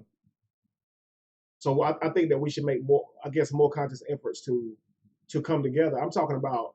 I would love to see a meeting where myself, yourself, Zoe, Umar, Banner, like every single one of these people out here who are trying to build what we're doing and build us as a people can all sit down and have a conversation about what can be done. Because at the end of the day, man, and I'm going to say this before we end. Thank you very much, Miss Relly, Real 20. We don't have a media outlet, Jamal. You know, Right. We don't, especially not on the mainstream media. Right. Yeah. We have YouTubes and stuff like that, but we don't have a media outlet to be able to reach a large amount of people to even know what we're trying to do next. You see what I'm saying? So if we say we're going to take our money and put it towards the economics right now and building, classes and things of that nature that can actually teach us how to use those economics, so we don't fall back into this trap. You know, in order to have we have enough people who would want to do that, but we don't have a way to get in front of that many people that would want to do that. You see? So calling a group meeting when you're talking about the leaders that we know throughout social media platforms, that would bring more viewers to one spot to be able to hear the opinions of our peers, and that could benefit a lot. I think that's one of the major problems is not having our own media outlet, not having our own source of entertainment. More than anything, more than entertainment, really, because when I look at white supremacy and I look at what they're doing, they're not telling people what they're going to do. They're tricking them into doing what they want them to do. Okay, they put out movies and music and things of that nature. They put a culture out that they took from us, by the way. They put a culture out and they kind of hypnotize the people, and they don't use their own people to drive the engine. They use us to drive it. We're the coal for it. And if we take control over the media, if we could take control over the entertainment industry, we could trick ourselves into doing what we need to do to prime the pump to get this running back the way it's supposed to be ran. I don't think it's going to be a matter of direct saying, "Hey, we need to get our finances in straight." I think our finances straight. I think what we need to do is to making your own business cool. You understand? Like the way they make it cool. Like the way they got everybody jumping on Bitcoin and what's the other cryptocurrency? They made it cool, big hoopla all over the internet, all over the news media. And it's like, what's that about? I don't know, but it sounds crazy. People making money. We need to be able to control our media and what we're doing, our market, whatever we're doing, and make it cool. And I think we're good at that. We just haven't seen the value in taking over our own networks and things of that nature. We haven't figured that out yet. That we can't just put it out there, because we see what happened when we let people know what our plans are. Right, absolutely. That's not the way. Yeah, it has to be done secretively. The revolution will not be televised. It has to be something that is. I like that, Shondell. I'm gonna read what Shondell just said, Jamal. He said, "I think we need to build a model city hub, show the others how that can be done, and then build from there. I believe in your cause, and I hope that that this is just a silly, so that we just have to bust before we break through." Absolutely. If we could actually show people what a model city would look like, that would be conducive for progression of every person who lives within that city. At least we can learn ourselves on how it should work so it can grow. It's something that absolutely needs to be done. I was going to say, man, I would like to be able to put out like a call to arms, if you will, to every single conscious person that we know of that sits in front of a camera and lectures. If you guys like to follow their live feeds, or if you guys follow them on your Facebook pages and they actually speak back to you, or you're in conversation with them, shoot them a message and shoot them an invitation to my show. If they want to call me and they want to come onto my show next week, and we can all just sit down and talk about things that we can do to help the communities, please do that. If I get enough people back, if you guys let me know something by like Wednesday or Thursday, I'll make my whole show the same thing again with more like-minded people on here, actually trying to talk about what we need to do, to move forward, guys, because it's very important. We struggling, badly, and dealing with religion just isn't enough because we don't just separate each other by Muslim, Christian, Judaism. We separate each other by just simply how they look. It's the shade of their skin to the way they dress. And when dealing with the shade of someone's skin or their hair texture or whatever, these are things that they didn't ask for, regardless of how they look. If they're biracial, they didn't ask for that. They didn't ask for their parents to be different colors. Okay, so it's very unfair to treat a person a certain way based on how they look, being that they never asked for that. And we know it's not factually based. So let's just stop. Let's just grow out of it and begin to look at things that are actually conducive to growing. Right. That to me would be the optimal goal, the optimal plan. Thanks. Josh, was there anything that you were going to say before we get off? No, not really. Not really anything to announce. Okay. What about you, Jamal? Any closing words, brother? We're good, man. I think this was a good and necessary discussion for our people, and I think that ultimately uh, we are the change that we seek, and it's a beautiful feed that we got here. It's a beautiful community, and I'm looking forward to what we're going to do in the future, the changes that we're going to make on behalf of the world, man. I think we can change the world with the people that we have here. I do too, man. Thank you very much, AJP. I always say that one candle doesn't lose a flame for lighting another. So we have to continuously enlighten each other as much as we can to make them aware of the problem and then how to counter it if we have that information. And if we don't have that information, let's all work together to find that information. It is imperative, guys, that we get our feet up under us and actually start working for a better tomorrow and not just complaining about what's being done to us to prevent that better tomorrow. We are our biggest problems. And if we can begin to look in the mirror and realize that we are our biggest counter to actually being successful and creating a better world for us, we can immediately create that world. I promise you, there's nobody in your face with a gun to your head forcing your environment and your situation on you. You can literally change it if you want. We have to have the boldness and the courage to be willing to change that situation and no longer accept it. It's not good. It's not satisfactory to be in the conditions that we're in. And the only way we're going to come out of it as together is to work together. All right. So hopefully we all at least can be at that point right now. And we're going to continue this topic for next week. And again, send this information to as many people as you can. Invade their live feeds, if you will. If you see any of these guys, have them come on to the show. We like to talk about, how it is to move forward. Because honestly, for a lot of people who say that, moving forward requires that we don't date certain people or don't deal with certain people, I would like to hear their side because I would like for them to explain to me logically why they say that. For instance, dating someone outside of your race may make someone within your race feel that they are unattractive. Well, dating someone of a lighter color than a darker color in your race will make them feel the same way. I would think that the focus should be more on moving forward, not who your counterparts date. I think that's counterproductive when you're trying to tell someone that they can't be a part of your group because of who they have sex with. Whether that be over a race or gender or sexuality, whatever the case may be. Any tool used to divide is weakening unity right now, and we need to focus more on unity than all those things that we feel like you should be living by in order to be associated with us. Now, I don't know if we all stand in agreement on that thus far. I think it's levels. Right. I think it's levels because we can't pretend like there's not a race war going on in America. No, absolutely. I agree.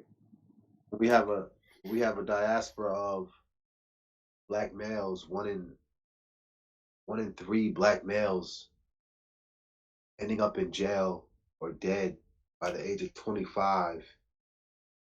We need more black males. So me as being a Pan-Africanist, I'm pro pro-life when it comes to black males, and as far as dating those of you of people that are in your race to produce more uh, children, more black babies. We need more because we're on, and this is scientifically, when we deal with numbers. If we continue this, we're on the road to extinction. If we keep doing this, we have to, at some point, embrace our own first and foremost, and then, if you want to branch outside, by all means. But we gotta pay it. We gotta pay attention to what the numbers are saying, as far as, like the number that we just dealt with was between human beings, and as far as male and female gender. But when we deal with race, we have to act like we can't act like it's the truth that we in trouble when it comes to black males. We're in No, a and lot of and, trouble.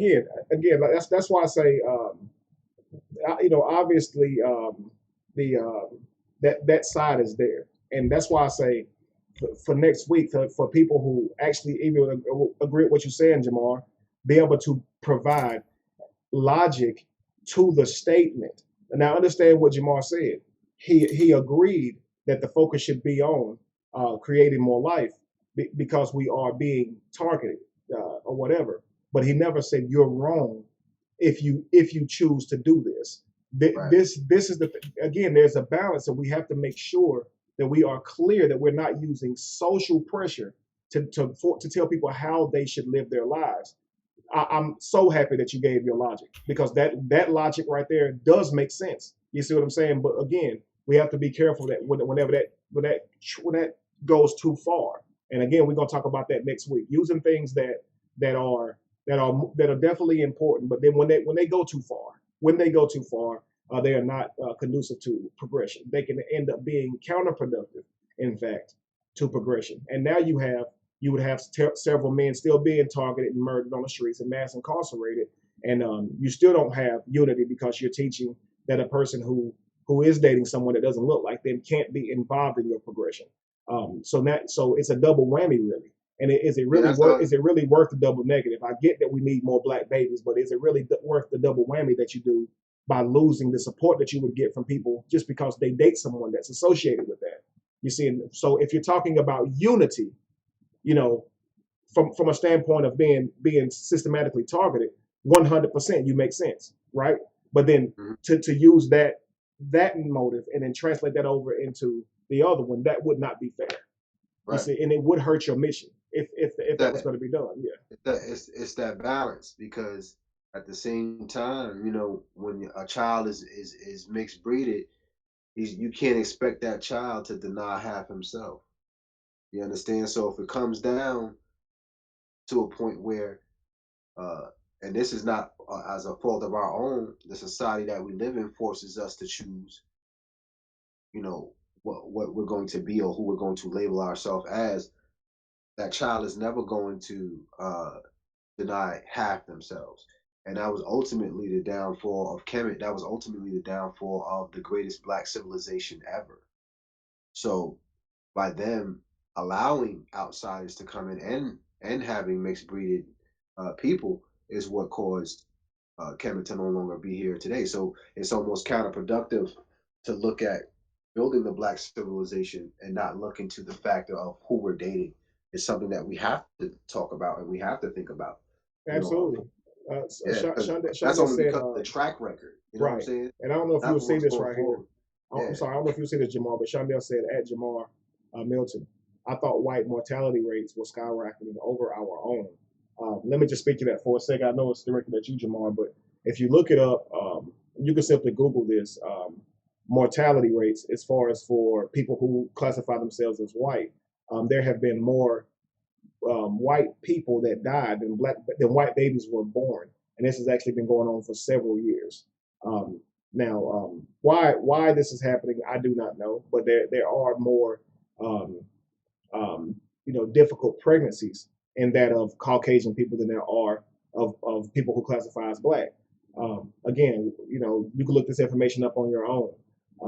So yes, this right here would raise the need to systematically target a race of people if you feel that your race is dying out. So, Shondell, to you, this is a lot of the systematic targeting, which is mass incarceration and even murder now, is due to trying to regulate population.